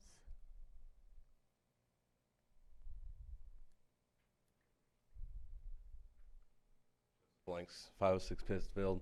First, I'd like to say thank you for allowing me to speak my piece, even though it wasn't the right time, and allowing me to do it in a respectful way. I do greatly appreciate that. Again, not really used to this. This is the first time that I've ever taken enough into my community to go to a board meeting, to even express anything. So I want to say thank you for allowing me to do that. Absolutely. The question that I guess I would have is, hearing about the high portion of our budget that comes from the utilities, and I understand that if there are certain programs that you have to keep going, what programs are being funded by the excess, the rather large markup in, say, the electric? Because I believe I was explained that the water bill markup isn't that high, but the electric, it's a 300% markup. It's 300% margin or over. I mean, if you're looking at 3 cents per kilowatt hour, buying it and then selling it at about 10, that's a large markup. What programs are we funneling that into? Are they accessible out to the general public that makes it to where their money is going to somewhere that they are using, not just a certain sect of the community? I'm all for public funding that does good. When it comes to wasteful spending, or if it's not something that's generally beneficial to everyone, you got to question it. Because it seems like the idea of the buy-all, sell-all system for the solar, for instance, forcibly buying somebody's electricity that they produced. If somebody produces their entire amount of kilowatt hours that they use for their home, they should not be paying you for that. Their money, their investment paid for their electricity that month. Now, if whatever overage you only want to pay for it at the rate that you buy it from the power producing companies from, that makes sense. That's fine. You don't want to sell it at whole market sale for what the overage is. Understandable. But there's no reason that somebody should have to produce 300% of their household usage just to break even. And that part really confuses me. And so if anybody would be able to answer those questions, I would really appreciate it. Thank you. Thank you. Philip, do you have, maybe can help us kind of understand where some of that? I can. I want to give you a business card and you can call me. We can have further discussions, okay? The idea of the solar, we'll likely see larger electrical corporations move this way. The Public Service Commission, who regulates the investor-owned utilities in Central Arkansas, took up the issue but decided not to do anything yet, but will likely take it up again. So if a utility company on the electrical side, and I'll speak to the solar issue first, if a utility company on the electrical side buys your excess energy at the same price that we buy it from our wholesaler, at some point the balance of the scales are going to tip, and those who don't have solar are going to be subsidizing those who do. And that was the real reason that we saw once the state of Arkansas started allowing owners of properties to have solar and put it on your roof without owning it, where you could lease it. We started seeing more and more of those, and we had lots of internal conversations and believed that we needed to be proactive to get ahead of the game a little bit from the standpoint, because at some point it is likely that scale would tip, and again, those who don't have solar would be subsidizing those who do. So the buy all, sell all was the way to get there. I know this year in the state legislature there was a proposal, a bill that was submitted to allow the investor-owned utilities to do the same. And it is my opinion that that will be raised again in the next legislative session, and eventually the Public Service Commission, which doesn't regulate municipal electrical companies, will likely have to address that issue with the investor-owned utilities. But that's the gist behind it, if I could say that. As it relates to the transfer, it was stated earlier that the transfer is 60% of the revenue. I believe the reference is to the amount of utility money coming to general fund. For 2021, that transfer amount into the general fund, the percentage of the general fund budget is just under 44%. And if I run the numbers, I won't give them all to you, but to give you an idea, that money pretty much, the police department's budget for this year was $4.6 million. If you take that just under 44% of that, that's $2 million. Fire department's 5.2. That 44% is about 2.3. For Parks and Rec, it's 1.7 was their budget. That transfer is about $700,000. For courts, the budget was $400,000, and that transfer was about $180,000. Library, almost $600,000. The transfer was about $255,000. I can go on in infrastructure and maintenances, but those aren't the big issues for the public generally. So there is money that is transferred to cover the general fund cost. One of the things that in 2015, and when I was hired as the city administrator, I began watching those transfers. I went back and looked at historical transfers, and there wasn't any governor on the amount of what the city would transfer. As a municipal operator of enterprise funds, which are the utilities, the intent is to operate them as a business. As I grew into the job and tried to figure out exactly what was going on, it gets back to the rate study that we spoke about earlier. If I'm operating a business as a franchisee, let's say McDonald's, and I never know year to year how much I am going to have to pay for a franchise fee, I don't know what to charge for my hamburgers. And so in 2019, the board agreed to establish some fiscal policies that limited the amount of transfer from those utilities to the general fund, which then allowed us to do a rate study so we could honestly look at what the rates need to be able to continue to provide the level of service that we provide. It is my opinion, and obviously it's the board's purview to do it, over time, maybe this community needs to look at possibly raising rates on services within the general fund that could offset those utility rates, right? Because you got charges for services versus utility rates to balance that out. But today, if that was eliminated altogether, you'd take 44% out of police, fire, library, parks, courts, community development, all the departments that we spoke about in the last 3 meetings on the budget. So that's the nutshell version of that transfer. Thank you, Philip. Is there anyone else? Then directors, do you have questions, comments at this time on this ordinance? Madam Mayor? Yes, Marla.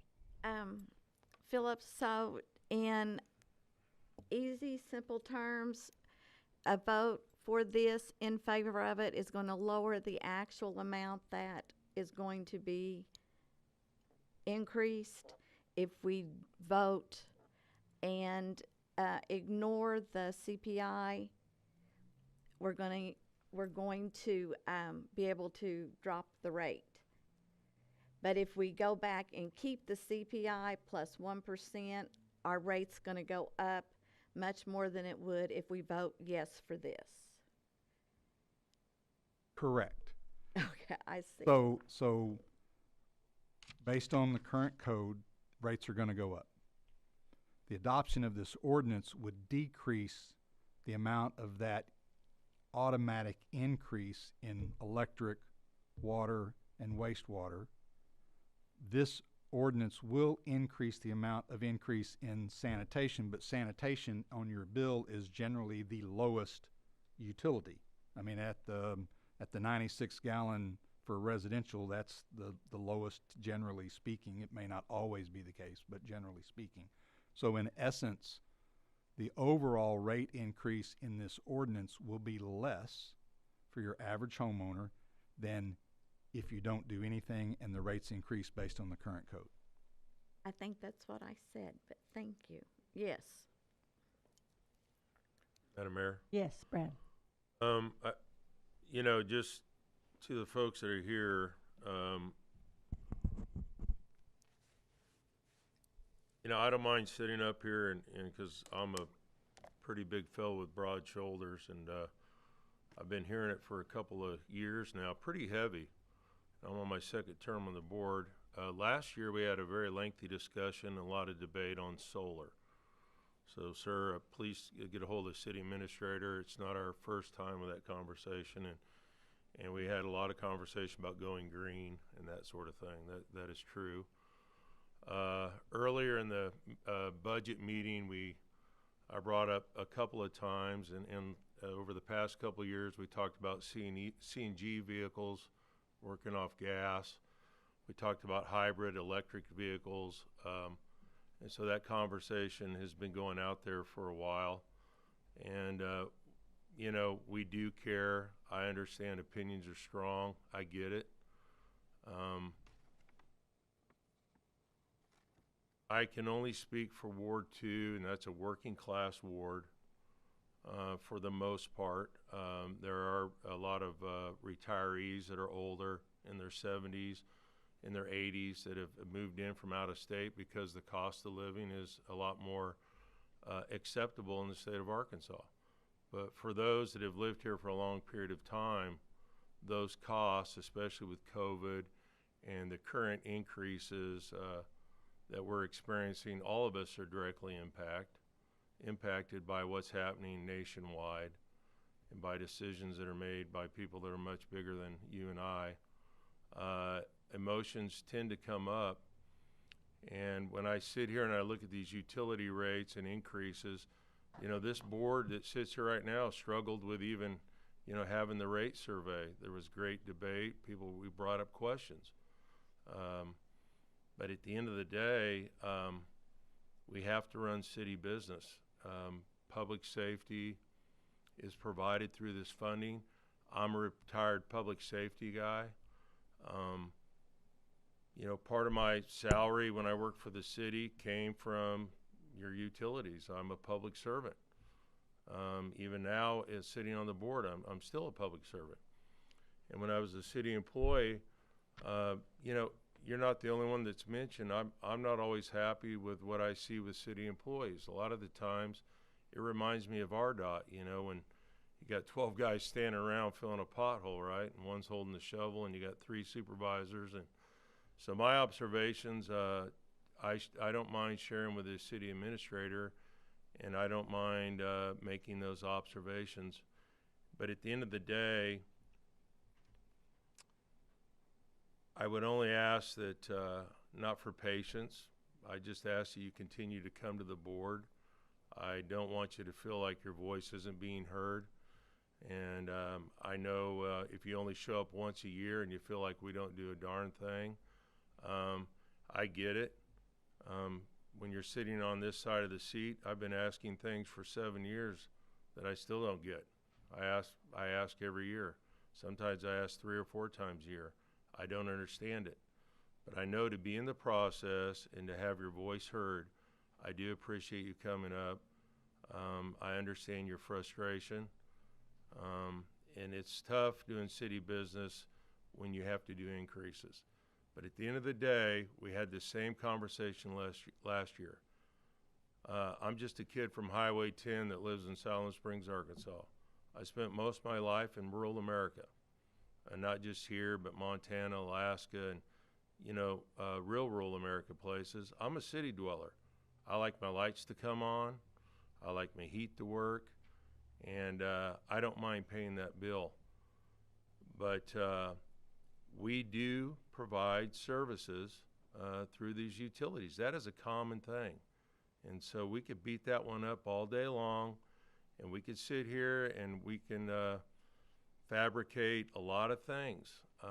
But right here is where we have the conversation. Your voices are heard, but still tough decisions have to be made. When I look at this utility rate study into 2022, and if you look at it, it's on the city website, and you look at the increases, they're as minimal as we can make them.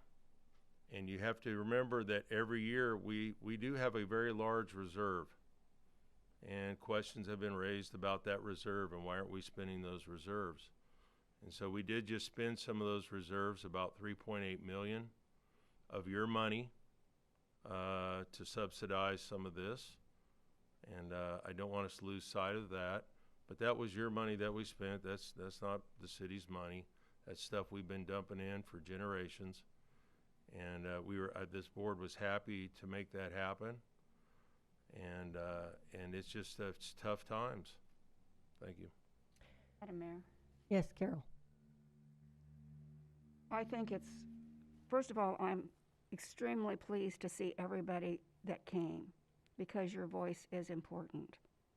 And I try not to make my decisions until I have heard everybody speak, because it does make a difference to what I end up voting. I think when we're spending money on utilities, it's very close to our hearts. It's kind of like paying for your house. It's one of the most important things that you do. And it is very difficult to, as a board member, to tell citizens that you're going to get an increase. I've been on this board, most people know, quite a few years. And when I first came on, for several years, we didn't have rate increases, maybe for 5 or 6 years. And then all of a sudden, we had to have a rate increase, and it was a big one. And nobody was happy. At least when you have a small rate increase, whether you like it or not, you kind of know what you're going to get. And when we have this 5-year outlook, you probably have it in the back of your head. I mean, you probably don't even think about it, but it's going to be increased. But it's better than having, in my opinion, a large increase in 5 years. And we are going to see some increases in some of the materials that we have to buy to sustain our city. We're already seeing that. It's happening nationwide.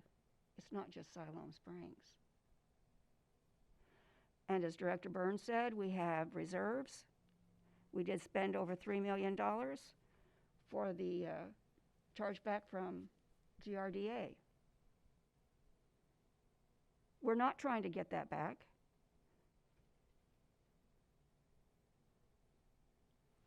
The most important thing that we do, that we're charged with, is your health and welfare as a citizen. And through that is public services such as your police, your fire. And that's how we pay for that, is through the utilities. And as I'm looking at this for the increase that is the 1.6%, it's 66 cents a month for your sanitation. Because that is the smallest one, and that's the one that's going to have the largest increase. Do you think I like to sit here and say, we're going to increase your bill? Do you think I get pleasure in doing that? I have to pay that bill as well. And I can look at all of you right now and say, this is important. I want you to have police protection. I want you to have fire protection. And I think this is important. But I think it's important to know that you are being heard and that you came and talked to us and told us how you feel. You are the city. It is your money. This is not Siloam Springs money. This is the citizens' money. And I appreciate you coming out and talk to us. And I can look each and every one of you in the eye and tell you that I do believe this is fair and equitable. Thank you. Madam Mayor. Mindy, I believe you wanted to speak. Thank you, Mr. Blanks, is that right? Thank you for your questions. I really appreciate those. Thank you for those of you who spoke, all of you who have spoken tonight. Thank you for your questions and thank you for answering. It is, we don't all know where that money goes. And so to be reminded of that on occasion, I think is helpful. I do appreciate the input that we've gotten, not just from the people who came tonight, but we got several letters before about a couple of the issues that we had on the agenda tonight. Like Director Smiley said, I try not to make up my mind either until I've heard from everybody. I've not made up my mind on this issue and probably will not for another 4 weeks because this is just the first reading. And I want to give people in the community an opportunity to continue to correspond with me to give me their opinions. I have spoken with several people. Obviously, there is a lot of concern about increased rates. I think part of that concern stems from a lot of citizens not knowing that there has been an automatic increase every year since 2014.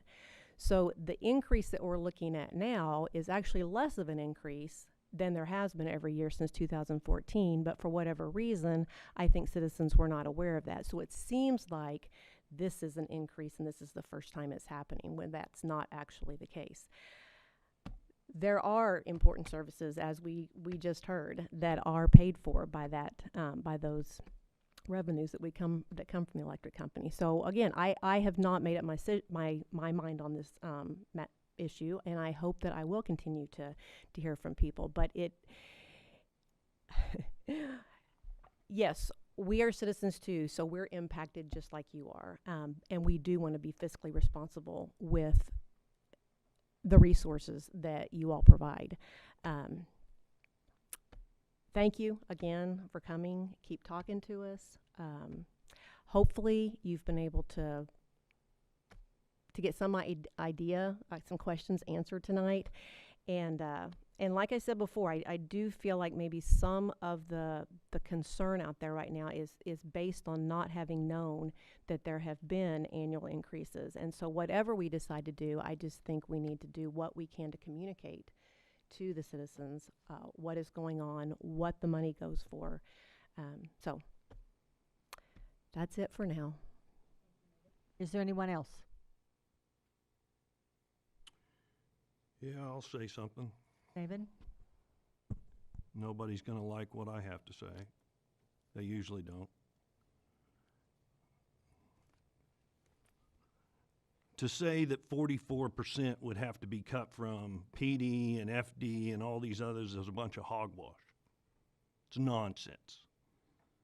That's saying you take 44% across every department, and that's not how you run a business. I'm the only one up here that's been involved with 4 separate city administrators. And how it used to be, we only raised electric rates when we had to, and we were still the lowest in the state. Suddenly, we're right up there with all the cities down the corridor. This board voted $125,000 to spend on a rate study last year that had people in the audience say this is unnecessary. How can you be considering a rate study when you've been raising rates every year? The rates going up every year came about during Director or Administrator David Cameron in 2014. First time in the history of the city we'd ever had automatic, without question, raises of rates every year. Never had been done before. And it was tied to the CPI. Now, who in the world came up with that? I have no idea. That's the Consumer Price Index on goods and services, mainly on goods that people go out and buy, like at Walmart. On the PPI, I can understand, the Producer Price Index, but the CPI, it doesn't make any sense, and I don't know why that was ever brought up. But it was instituted for your electric rate only. And that's been going on for 8 years. So yes, the board members who say this is going to continue, but what we're proposing is less of an increase. Why do we have to have a rate increase at all? Why can't we have 0 rate increase on everything? The fact is the sewer, water, and sanitation rate increases only came about 1 year after Mr. Patterson took his position. Those were based upon the CPI plus 1%, not the electric, as it's just CPI. But all these other 3 were suddenly added for automatic yearly rate increases, CPI plus 1%. That took place 1/1/17. So I just have to say, for decades we were in this city without a problem, like a business. We only raised rates when we had to, or when GRDA passed them to us, and we were still the lowest in the state. It boggles the mind, folks, for anybody to institute and approve and think that it's normal and okay for, without question, 5 years of rate increases. So this thing that we're passing tonight will not be talked again until 2027. The heck with all of you. You won't be able to have a say about it. Well, you could, but it's not going to matter because it's being decided for 5 years. So again, my question is, why can't we look at just going 1 year without any rate increases? For anybody to say, well, we used to only do it, and then it was a big jump. It wasn't any bigger than what you've paid over the last 5 years of increases based on CPI. It is correct, with CPI being over 5% this year, it'll be a big increase if we stick with the process, the plan as it is. My question is, why is it one or the other and both are rate increases? Why stick with the one that is all based on CPI of all 4 utilities, or going with this one that is kind of a shell game? Oh, but it's a less of an increase based upon a $125,000 rate study that we could have got a college kid to go do because the people that were hired didn't even go meet with the staff of the cities. They looked on their webpage. It is frustrating with us seeing across the board, we've discussed it tonight, cost of chemicals, cost of supplies, inflation is growing through the roof this year, phenomenally. We've all seen it on stuff we buy. We all know it's gonna be expected, and it's no expectation for it to come down. So tell me, how do we justify passing on an increase to the taxpayer, shareholder, citizens of this city when they've already been paying a rate increase for the last 5 years on 3 utilities and the last 8 years on electric? Is there not any way that we could just say, let's just sit for 1 year and see how we get? And let's take 60% out of one budget that's fairly new and not necessarily needed. I got to tell you, decades ago, we were running just fine, and we didn't have a third of the departments we have now. So, you know, everybody can say, oh, this is sad, but we have to do it. No, we do not. We do not have to do it. We need to cut our spending. We need to stop spending on stuff that's not necessary. We got to get back to the basics of operating a city for the necessities of the citizens. We can't keep building Frisbee golf tournaments and mountain bike trails and tens of thousands of dollars on murals. There's been a lot of wasted on a lot of departments, and we have got to do what we have to pull ourselves up by the bootstraps, because this inflation ain't going away, folks. And we're going to have to start realizing what is necessary where money should go. I heard our administrator 4 months ago say, well, we're playing catch up on the streets. We sure are. You know why? Because streets were not a priority for years. Other things were a priority. So now we're putting money into streets. Streets are a basic necessity for the citizens. Madam Mayor. David, are you?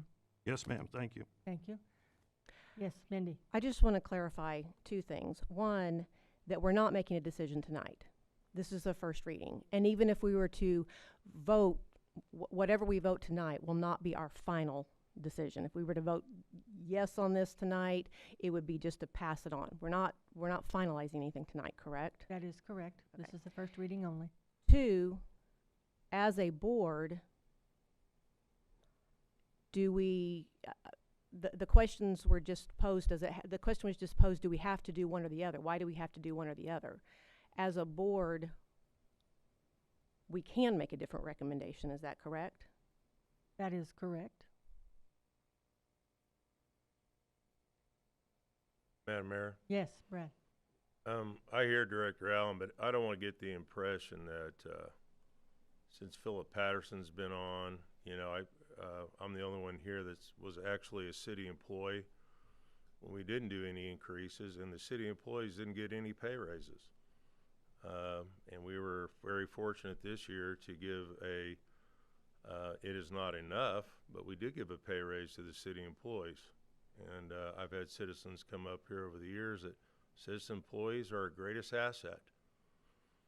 And then we can debate on what city employees are not our greatest asset observed by citizens. That it may be they may be 100% correct on that particular city employee or that department. And I'm sure the city administrator will address that department head and hopefully get that dressed up. But the crumbling streets, that is been a problem since I've been at Siloam Springs, and that just didn't happen overnight. A lot of these infrastructure issues we have did not happen yesterday. I live in the historical district that still has the same water line that's been there since they made 2 quarry hydrants, and if you're a fireman, you know, it's kind of like a bully plug. Those are ancient, and there's not enough water pressure in those, and that is my residential area. Sometimes I get brown water in my bathtub in the summertime when we do hydrant testing, because my line is new, but my feeder line is old. There's infrastructure that we do not see. There are things that are going on to get the city up and running at a higher level. We just talked about the meters to be more efficient, not only for the city, more importantly for the citizen. So they don't have to question their bill, and they can get a correct reading on their bill, and we get rid of human error. So there are positive things going on, and there are challenges going on. And this is one of our challenges right here. And I voted for this rate increase, as many people that are sitting here tonight also have voted for the study that brought us to where we are today. And over the next couple of readings, I hope you folks show back up. I hope you talk to your board member and continue to look at, hey, what am I leaving for the next generation? And that's the number one thing I ask myself when on this board, is what am I leaving for the next generation? And we have a lot of questions. And solar is one. How we run this, the billing, and how we run this city administration, and where we get our funds and revenues. I was on the board when we voted in the Administrator Patterson. I will say he is the most qualified city administrator that we've had, and there's many in this community that will totally disagree with me. And I'm not here to change anybody's mind. There's folks in this crowd, I'll never change your mind, and I accept that. I'm totally accepting that. Inflation is we can't use the words of what is going on in the economy right now. When I go to fill up my big old Tundra Crew Max, it's painful. And my cost of my line of work goes up, and I can't pass that on to the folks that I'm working for. And so I eat that on the back end. This is what we have. We're not going to make everybody happy. And I hope the board over the next 3 votes with a conscience and thinks of what are we going to look at 2022 and what does it look over for the next generation.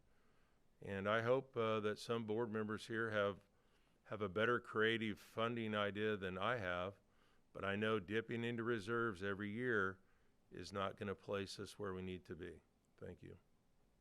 Thank you, Brad. Is there anyone else? Any director? Madam Mayor, I would like Yes, to make Carol. just one comment. When I first got on the board, we were a population of 7,000. We are now a population of almost 19,000. I can't remember what the 2020 census. We can't look back at how we spent our money back then or how small our departments were, because we have to grow, we have to adapt. Whether we like it or not, we do have to look at what the future holds. We have to be visionary. I don't have an answer for increasing revenue. I wish I did. I think we've all tried. We've looked at things. But I don't think looking at the past makes the present any better. And I just want to thank all of the citizens that came out to express how they feel, because it is important. When I go to the grocery store, I can't believe how much it costs for a bag of groceries. So inflation is going to hit us all. Thank you. Thank you. Madam Mayor, I've got something else.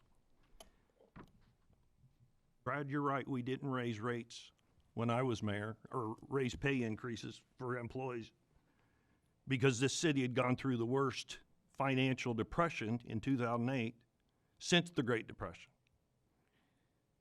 People lost their 401ks, lost their jobs, et cetera, and there were no pay increases for 4 years.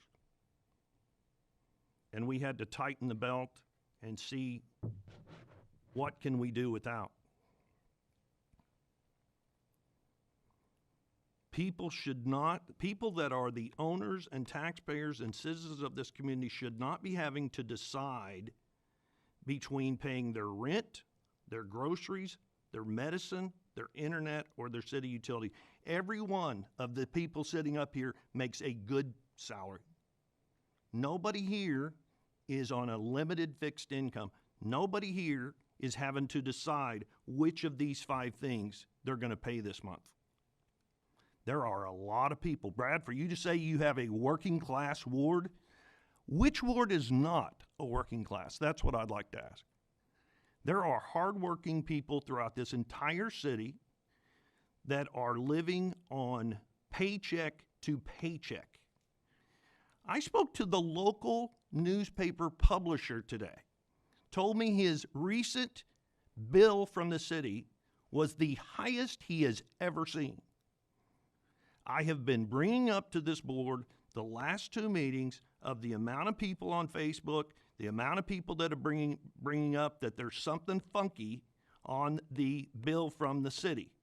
Yes, Administrator Patterson did a random sampling of 10 to 20 people. It didn't really answer a whole lot. Saying that September we had no rain, therefore all the water usage of watering our lawn, that was the excuse given to me. That accounted for the high electric? People, there's something wrong with what's going on. And we can sweep it under the rug that, no, there's no computer glitch. I asked twice, 2 different meetings. Can we not just have a simple other department audit the electrical billing software to see if there's something may have come down in the software update that we just heard about during the budget meeting? Is there not something, instead of just saying, well, here's a random sampling and, well, here's what the usage was and here's what the bill was, the average bill, and okay, it went up, but then it came down, but then it went up in September. Well, everybody's dead. Just because everybody's bill went up doesn't make it right. There is something rotten in Denmark. And with the utility billing continuing to have this go up and have a problem that people notice, well, this isn't a heavier, hotter summer this year than the last several summers we've had. Well, we didn't have rain in September. That's not an excuse. That does not excuse city utility billing throughout the community going up by 50% or more. And it has. And it doesn't seem like anybody's concerned, because every time I brought it up, no one speaks up. It's frustrating to see the amount of people in this community struggle every day. And we can say we care, but we're just going to go right ahead and pass that 5 years worth of rate increases the way we did in 2017 and 2014. As I said, we used to operate for decades without a rate increase every year, and I don't believe it's necessary. I think it is really, really sticking it to the customer. I think we're pricing our customers out of the market. And I don't quite understand why there is a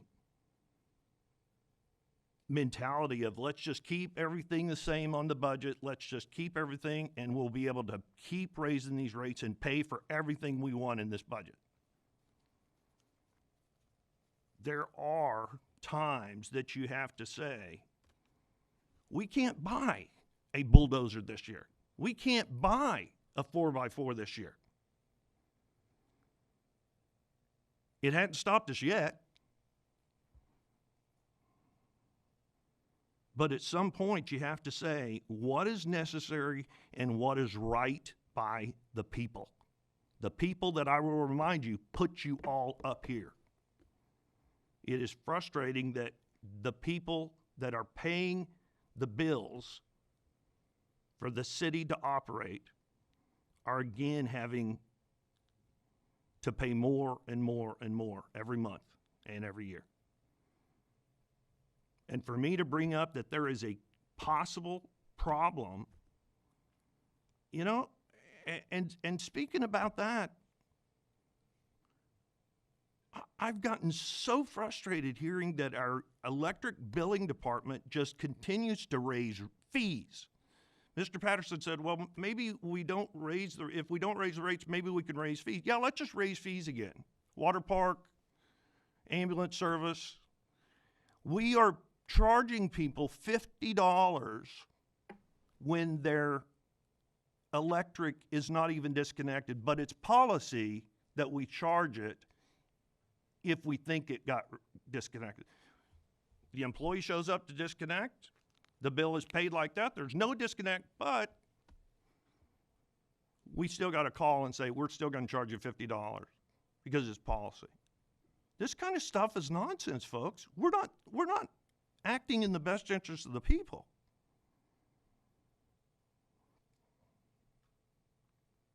We had more than enough emails from concerned citizens, many of them saying, I'm on fixed income. I can barely pay my bills. How can you even consider this? Well, it doesn't really affect us. We're all going to be able to pay the bills. No big deal.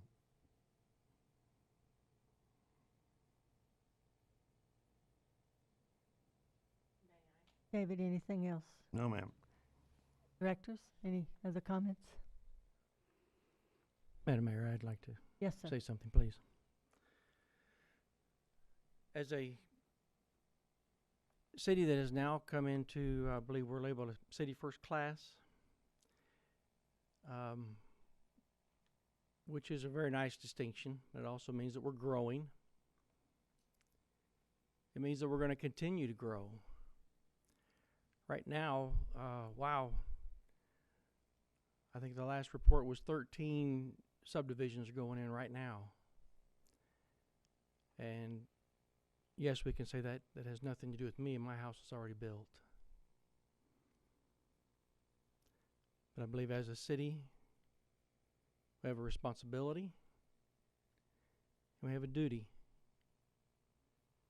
to do the best for our citizens. It doesn't mean we always have to have the brand new truck, but it does mean that we need to take care of our citizens, whether it's our fire department, police department. I feel like we have stepped away from being a reactive to a proactive community. And I've said that a lot, and I've taken some flack for that, even as it being kind of a catchphrase, not really meaning anything. But to me, it means tremendous amounts, because that means things are not only taken care of today, but they're being monitored and looked at, so they're taken care of tomorrow. There is somebody who has the responsibility of looking at what's going to happen tomorrow. And if we do have a rate increase on that to accomplish this, I see that as a necessity. You know, I think we looked at what was it, $4 or $5 the average bill may increase on this. Personally, when I fill up my gas tank, I'm spending more than $5 than I did even last year on one gas tank. And I'm not trying to minimalize what we're doing, but I think in perspective, a year ago, we heard a gas price of even under $1. Now we're looking at $3. So I think in a perspective of this, the city of Siloam Springs is tremendously in line. And I feel like we have numbers that do support this to allow us to keep that first-class city. And first-class doesn't mean that we're all white-collar workers, but I don't know, Brad, if I live in a blue-collar district or not, but I consider myself blue-collar because I feel like I identify with the regular guy more so than somebody who can do whatever they wish to do all the time, I guess. There's gonna come a time when we get to account for who we are and what we do. That's gonna come down to not what we said and not even really what we did. it's going to come down to what was the heart behind what we did. I can say I like you, but if my heart's not there, then I've just lied to you.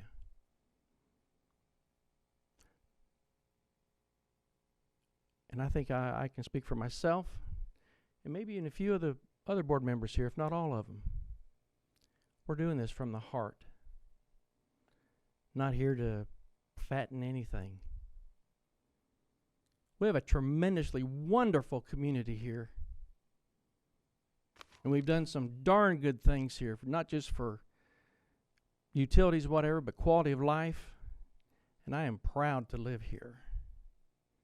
I appreciate this community. I appreciate the almost 300 employees we have with this city. And I was honored to be able to say, yes, let's give them a raise. And yeah, I can get out there, I can take the drumstick, and I can lead the band with it. Because I am very proud of this community and what we're doing and where we're going. Thank you. Directors, any other comments? Madam Mayor, Yes. real quick, I just want to say I have lived paycheck to paycheck. My husband and I are not salary per se, and I see the difficulties. I work with the people that experience the difficulties. I work at a food pantry. I put food into the hands of those that have had to make the choice.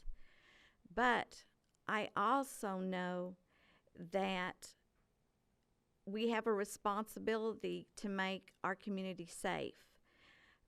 Some of the spending encouraged me to run because I think there's a difference between need to have and want to have.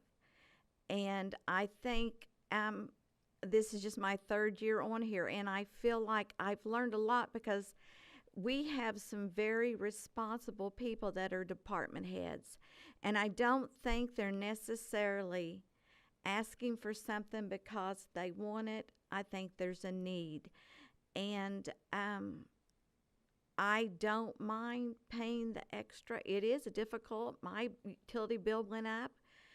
I've tried to rationalize what I did or what I need to do, but I also look at the future, and I want the infrastructure to be strong. I want the safety to be there for my kids and grandkids. And yes, it's just like investing in the future. And I know it's difficult, but it's part of life. You know, you've got to accept it, take the responsibility, and look at the good that can come from it. I know we sometimes relish on the negativity of things, but I try to have a positive outlook and look at the good. I don't want to bring myself down or think negative thoughts about those that are expressing what they want to say. And, you know, it's difficult to come in here and talk. I know I preached against the bike lane, the East Main project, and all that stuff before I ever got on the board. And I know how difficult it is. And, but our thoughts, our voices are very much appreciated. But I also think that there's a point in time we need to put the trust in our department heads on the spending.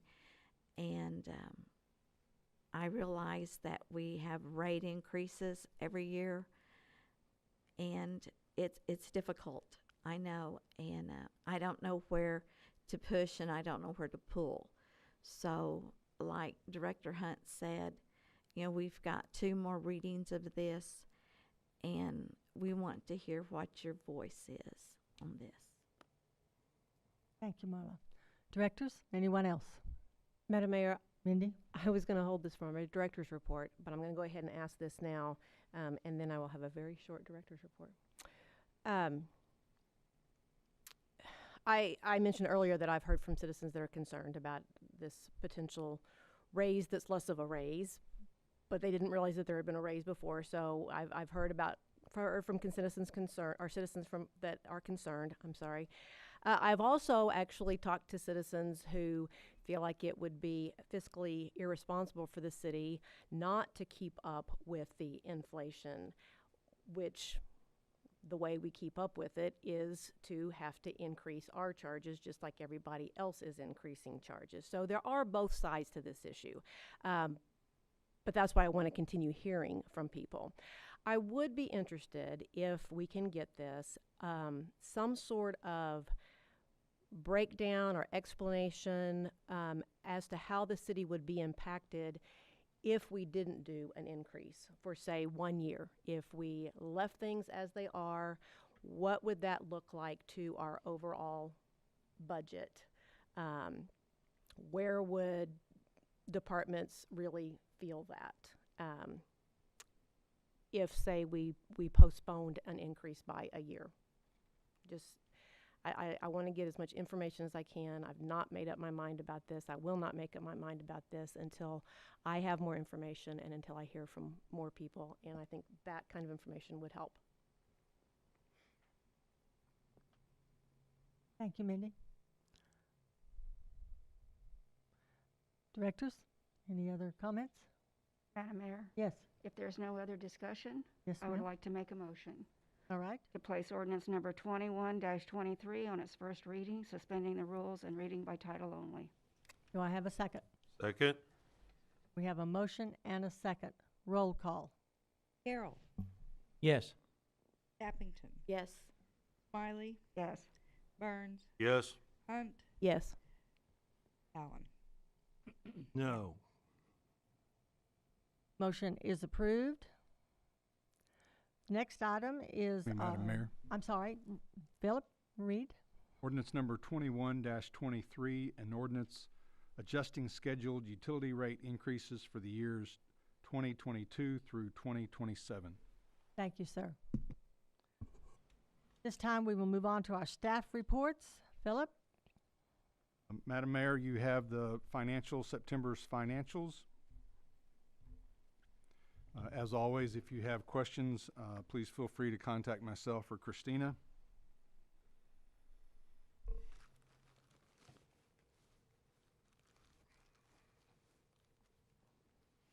I have one expenditure to report, 31 rear load dumpsters for a cost of $39,612.74. Was purchased off Sourcewell contract. Did not require bidding, but Sourcewell bids that out, and we buy that through a cooperative purchasing, which is what Sourcewell is.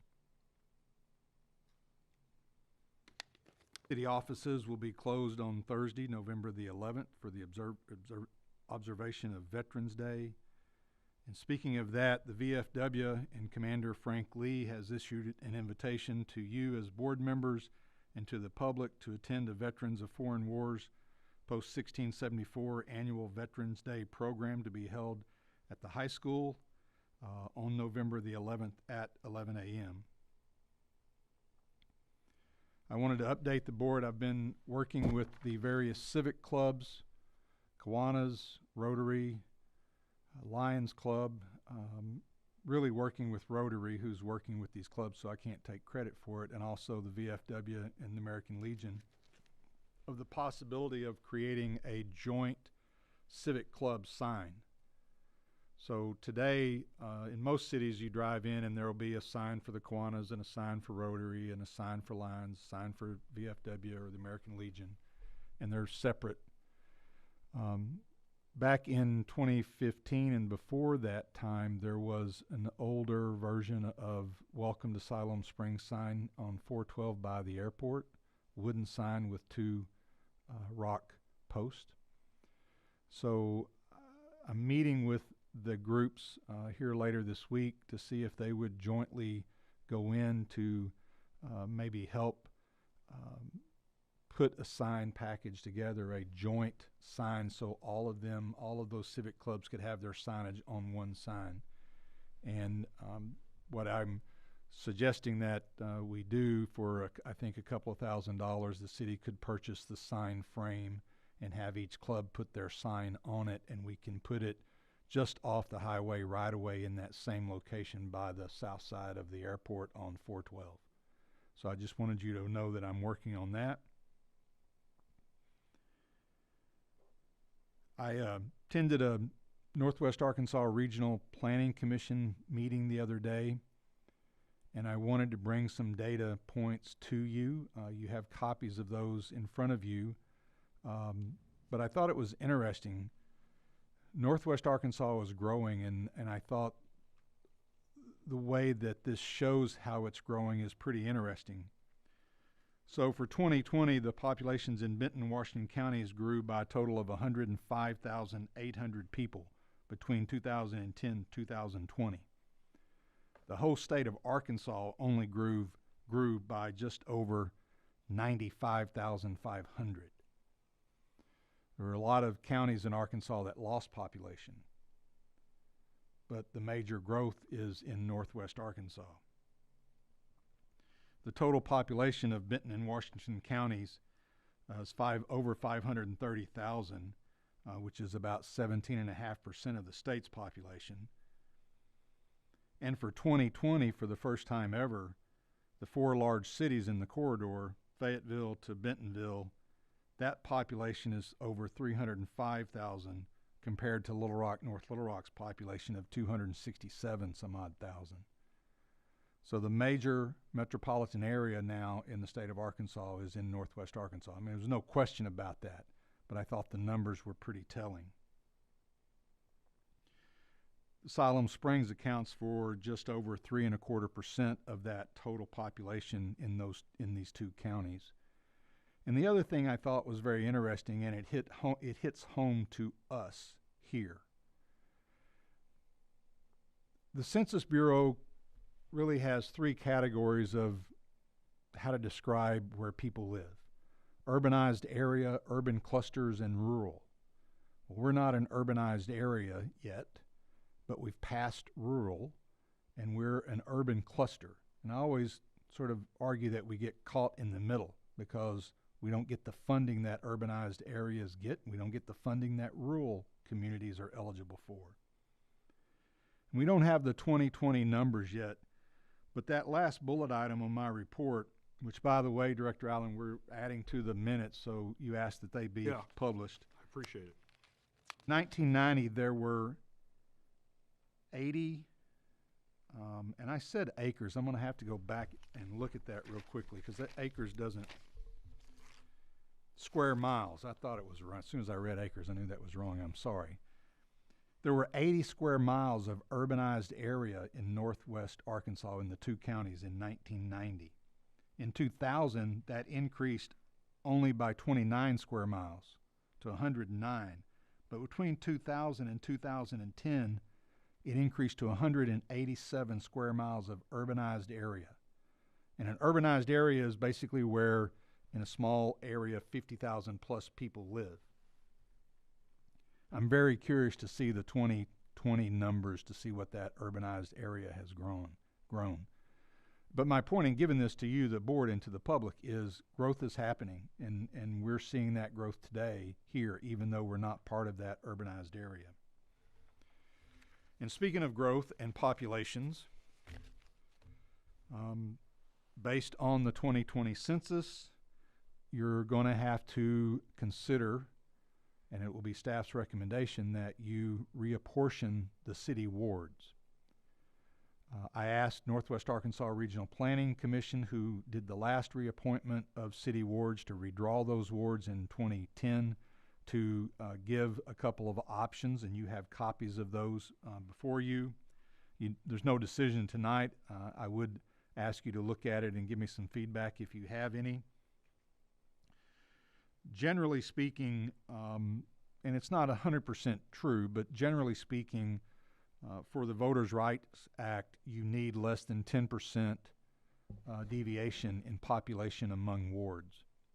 And the current largest ward is Ward 1, and it has over 14% more population than Ward 3, the least populated ward. And so, in that general terms, we're out of compliance if we don't reapportion the wards, if we don't redraw the wards. There are two plans before you. They're basically the same. Ward 1 and 4 are both the same in both alternatives. The difference in wards 2 and 3 is in the area between Main Street and Jefferson east of Mount Olive. In one version, it's in Ward 2. In another version, I think it's in Ward 3. In Plan 1, the population deviation between the largest and least populated ward is 7%, and in Plan 2, it's 9%. Staff will be studying the wards and looking at them. The other thing that it's interesting to note and very important to note is that those of you who are board members elected by wards, you remain in the wards based on either one of these two plans. It doesn't change that. The population figures used in doing that includes a slightly larger number than what's in the 2020 census, because Northwest Regional Planning accounted for some annexations that had occurred since the 2020 census. So there's about an additional 81 persons accounted for in the total population. If you add up all those numbers, they're going to be slightly higher than what the 2020 census will be.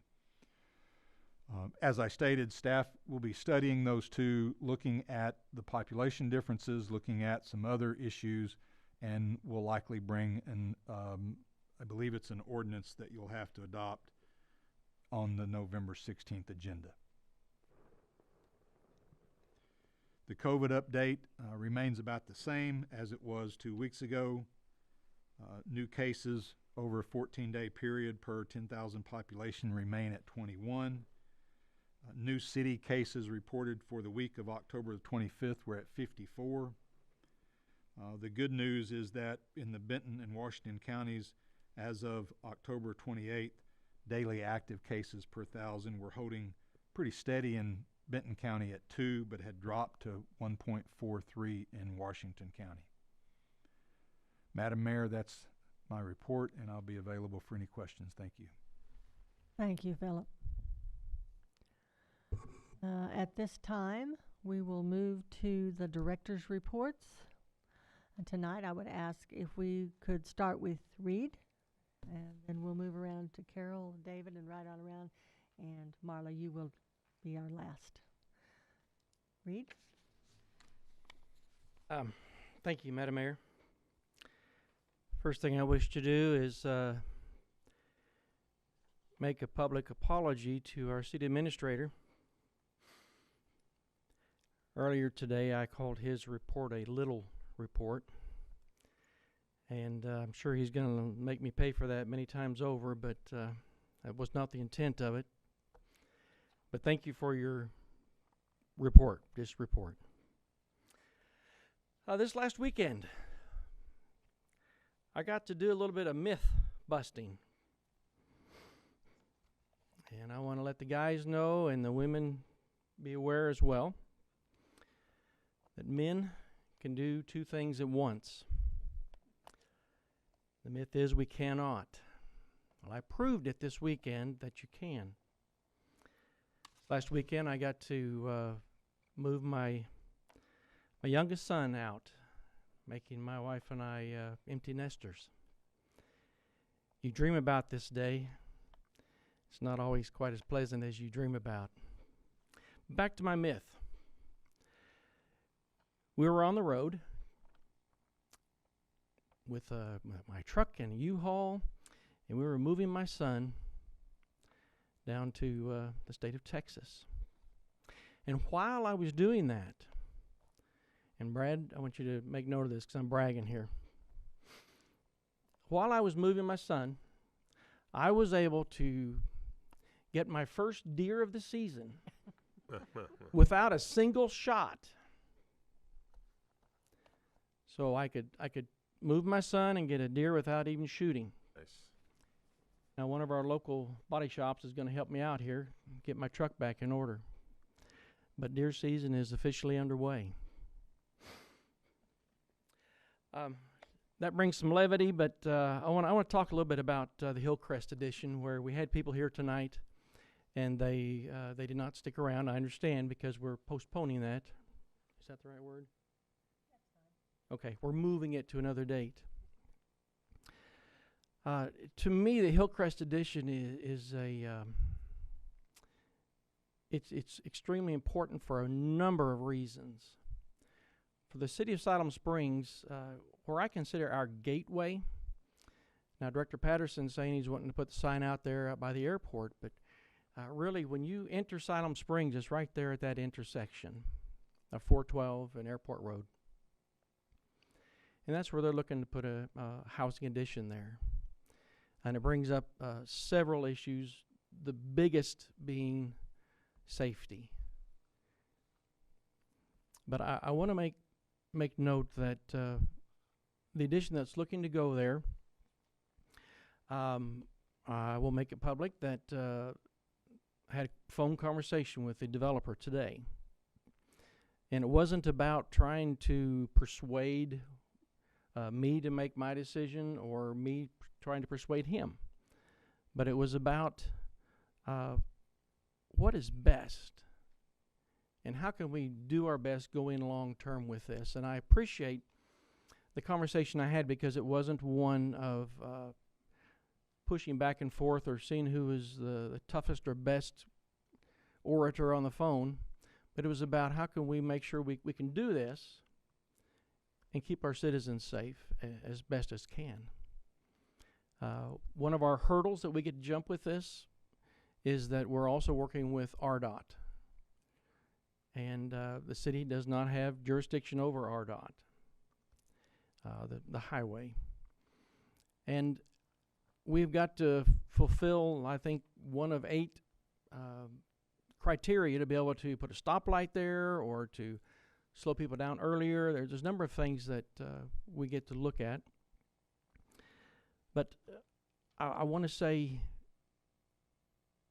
that the developer was doing everything in accordance to rules, regulations, and laws, not trying to break any laws or trying to slide anything under. So it's not that we're dealing with somebody who's a bad person trying to push something in. We're just trying to get something to fit to where people can have that quality of life and peace of mind in their home. And when they leave their home, they can feel that they have a safe entry and exit. And I feel like the safety issue on that is one that we need to monitor. And Mr. Administrator, if we don't have it in mind, if we could have someone who would look into that, possibly, I don't know, every 6 months, just to see if there is criteria that could be met to where we could approach the State Highway Department. And that may already be underway, and I'm just not aware of it, but it probably doesn't need to be said, but I want to say it publicly so it's on record. But I feel like this edition is one that's going to be one that we see when we first come to town, so I believe there's some importance to it, as well as not just for that area, but how people view the city as they come to us. I want to lift up some of the city employees that came out and helped take care of I believe I'm getting it right, a detention pond on Lavana. That thing has been renovated from the ground up. And this last week, sidewalk was replaced. It looks awesome. And I'm very thankful for that. What I'm seeing over on Hyoekyung Street with the expansion of the sidewalk going from Sherri Whitlock down to the creek, wow, I'm excited about that. And I don't even know if I'll ever walk on it, but I want to do it just so I can. But those are things that are being done, and it's not just our dollars, but those are dollars that the state is helping us with. So I think it's something that we see as an improvement, but it's not something, and tonight we dealt with that a little bit. You know, we're not just taking dollars from everywhere, but we're seeing what's available out there, and I believe that our city does a good job with looking at what's available. I think Director Burns kind of mentioned it a little bit tonight about how you know, we've had some attack, people saying we're throwing away dollars, we're frivolous, we're doing things that are just unheard of. Yeah, we get to receive those. But I truly believe that we are a city that is doing well in the areas that we do need improvement. We're not trying to overlook it. We're going to attack it. We're going to see what we can do to get it to where we are proactive in that. And I see that in so many areas. And, you know, I'm not necessarily here to try to convert you or defend myself either. But I see a wonderful city here that I enjoy living in, with some people that I would give my shirt to. Not everybody wants my shirt, but there we go. I just see some wonderful things happening right now, and I see a tremendous future for us here in this community in Northwest Arkansas. And I want to be a part of that. Thank you, Madam Mayor. Thank you, Reed. The administrator had asked if you have any direction for him or any comments on the redistricting plan 1 or 2. If you do or do not, I'm just asking if you do. I don't at this time. Okay, thank you. And Madam Mayor, I was Yes. just over the next 2 weeks. They can let you know. Thank you, Philip. All right, Carol? I do not have anything. I need to look at that. Okay. Thank you, Mayor. I want to thank all the citizens that came out, all the citizens that emailed. I look forward to hearing from you, whether you come to a meeting or it's by email. Your voice is important, whether you think it is or not. The flags are at half-staff, and a lot of times I don't know why they're at half-staff, but I did read that they are in honor of State Representative Carolyn Poland, Senator Bobby Glover, and Assistant Fire Chief Lucas Stevenson, who died in the service of Mandeville, and he was the Assistant Fire Chief. The Planning Commission is still accepting applications until November the 5th for one of their commission, I think there's 2 places available. The museum is looking for volunteers to be it. I think it's Dawson, is that how you pronounce it? Yeah. And to give tours and just be there to greet people. And I think if you haven't been to the museum, you need to be, since it's been a while since we've remodeled it, but it's a great place. And that's all I have. Thank you. Thank you, Carol. David?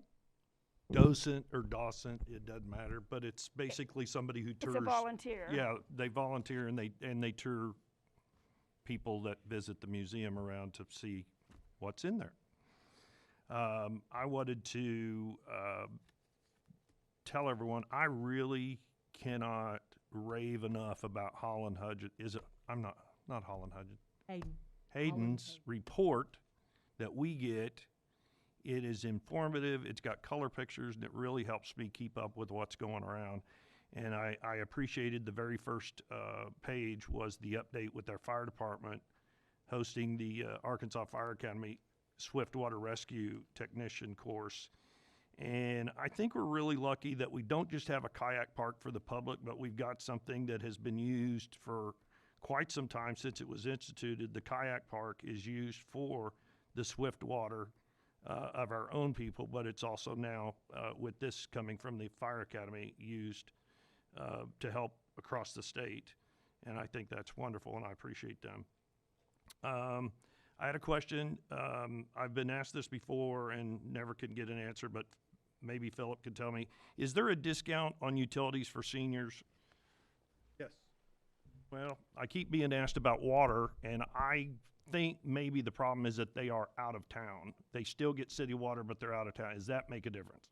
Oh, that one I do not know. I'll check and let you know. But well, I think that, so. I know that I believe we just put something in the utility bill flyer about senior discounts, but Okay. I'll check if they're if they're outside the city. I don't know that off the top of my head. Okay. And then I wanted to read an email I got from a citizen. Hello, Mr. Allen, you don't know me and I'm sorry to bother you, but I have questions I believe you may be able to answer, and I would also like some advice on what I can do as a citizen of this town to make changes that could potentially make a positive impact on the town. I was prompted to reach out to you because of an interaction I had with city utility personnel and a phone call I received this afternoon.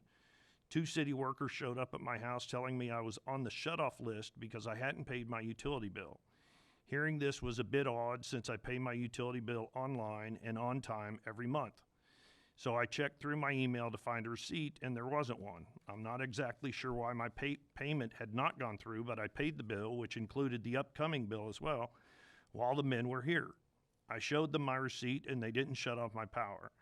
Later this afternoon, I received a phone call from the utility office telling me that even though my power had not been disconnected or reconnected, their policy states that it is still required that I pay a $50 reconnection fee. So my question is, who makes these policies? Is it people that can be voted out of their position? Why are personal utilities so expensive in this city? My utility bill is nearly $600 a month, and I only live in a 1,500 square foot house. I paid almost $1,200 in utilities today, and yet they want to charge me another $50 for a reconnection fee when there was never a disconnect or reconnect. And why is it that the city has made using solar energy futile? And who makes the decisions such as spending tax dollars restricting traffic flow through downtown with an unnecessary makeover? And why is there a quarter-mile stretch of road still under construction? I'm assuming our tax dollars are still sinking into that project that should have been completed long ago. I've never really been a political person. I'm quite simple, actually. I work hard and I take care of my family, and I'm generally impassive towards anything political. But good God, things seem to be getting bad. I'm tired of feeling like my dollars are worth less and less, yet the work I put forth to earn them remains the same. I think this town needs a change of leadership, and I want to know what I could do to help accommodate that. I did vote for you, by the way, in the last election. It was the first time in my 40 years of life that I have voted. And to conclude this, I would like to acknowledge that I am fortunate in that my utility bill was unpaid, not from a lack of funds, but from some other unknown error. But there are many other families that miss bills because they do not have the funds. And if there was somebody in a different walk of life, but in the position that I was in today, somebody that struggles to make ends meet, somebody that paid their bills and on payday perhaps, somebody that didn't have their utilities shut off, the last thing they need is a gratuitous reconnection fee added to their already deficient and maybe dire financial situation. I know your time is valuable, and if you read this, I would like to thank you for having given me some of it, and any advice you have that can steer me in the direction to actively make this town a decent place again would be much appreciated.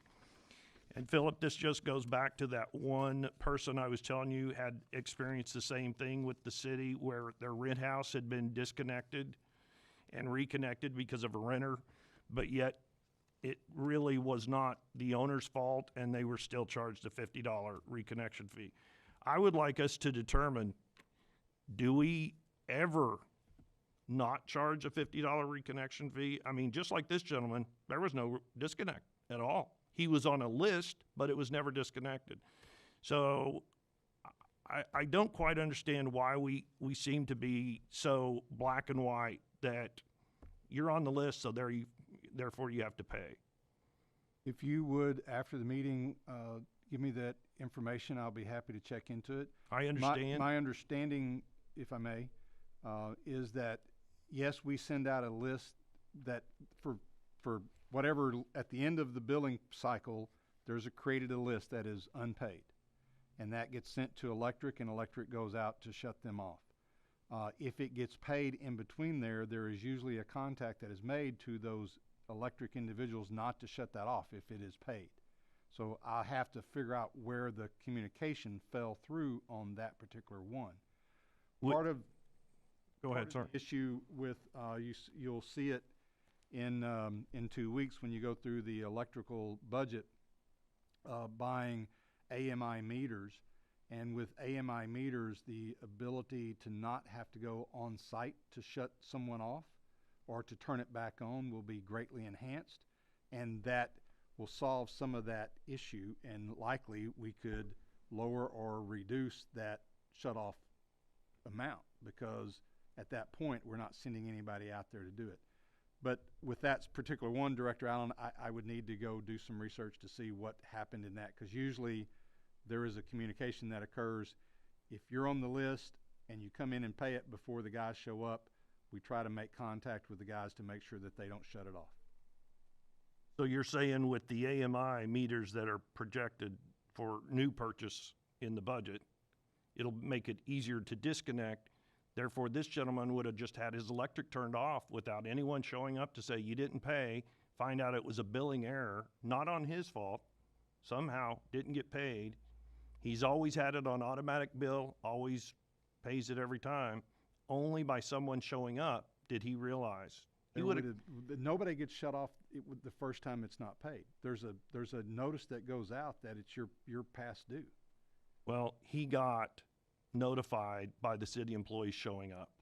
Well, And again, sir, so, hang on. I would like to ask you to provide us some information. How much did the city take in 2020 and up to this year so far on reconnect fees? It's just a curiosity. If it's not a great amount of money, why could we not do without it? And so I'd like to know if it's a large amount.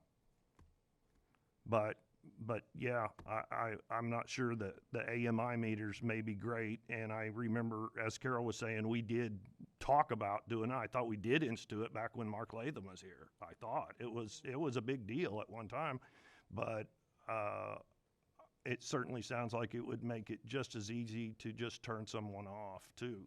So I understand convenience and I understand not wanting to have more personnel.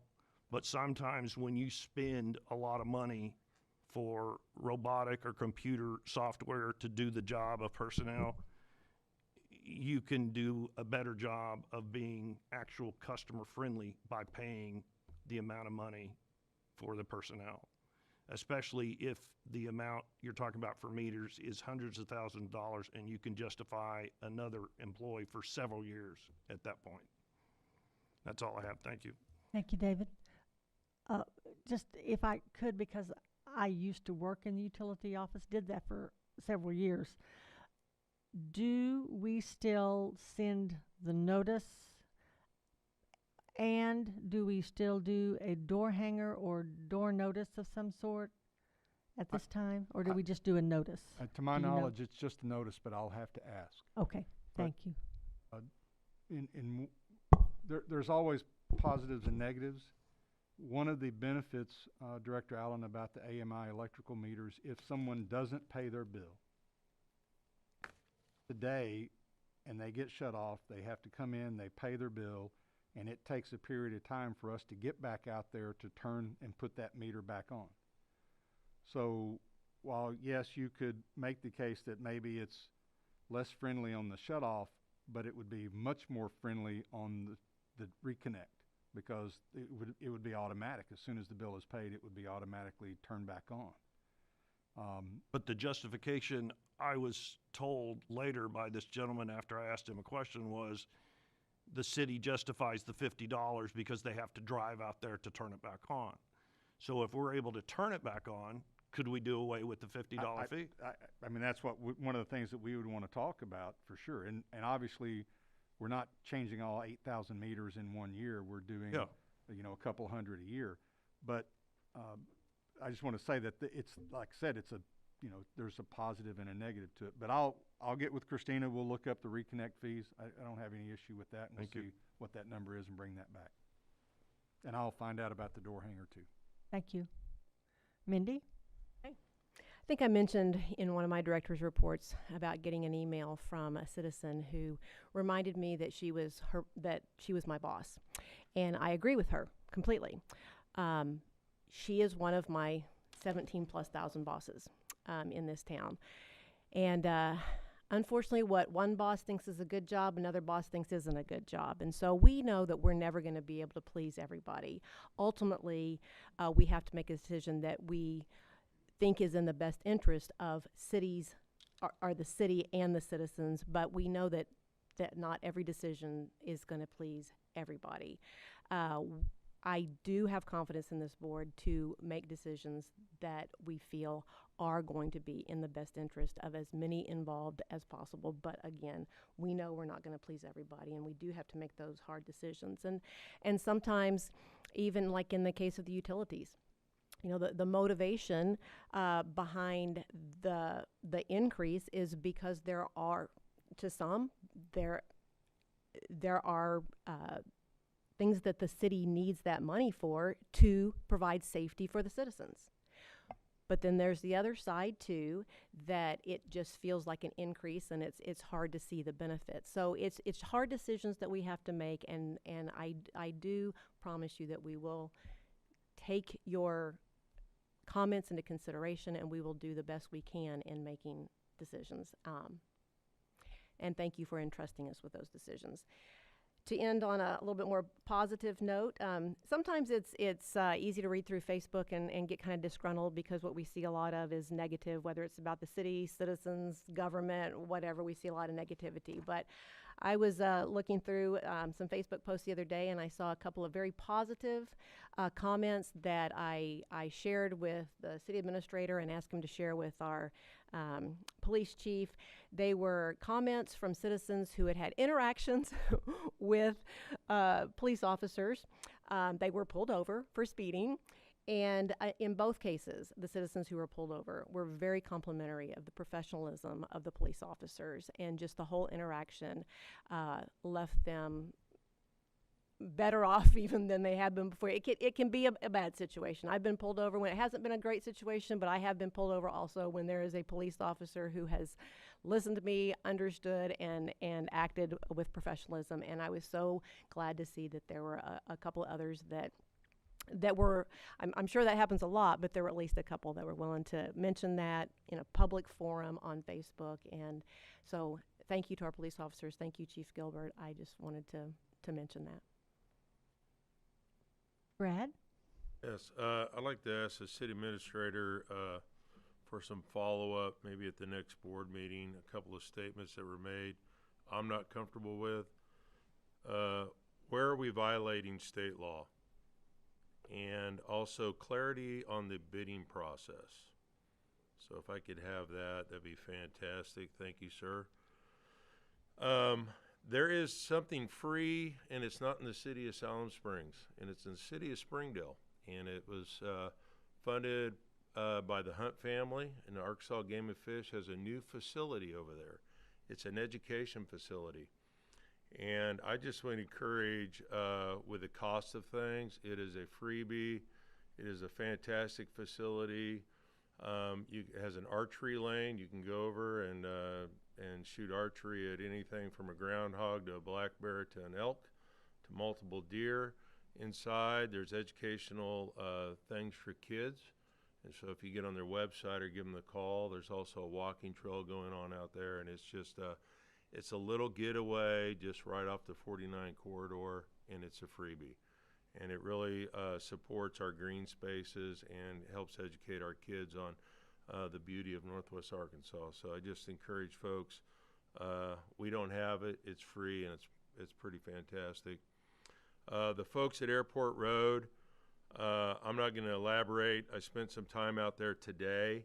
The county is putting a big Band-Aid, and it's a bad Band-Aid job on the north end of Airport Road. I don't know what to say about it. It is what it is. But I support them.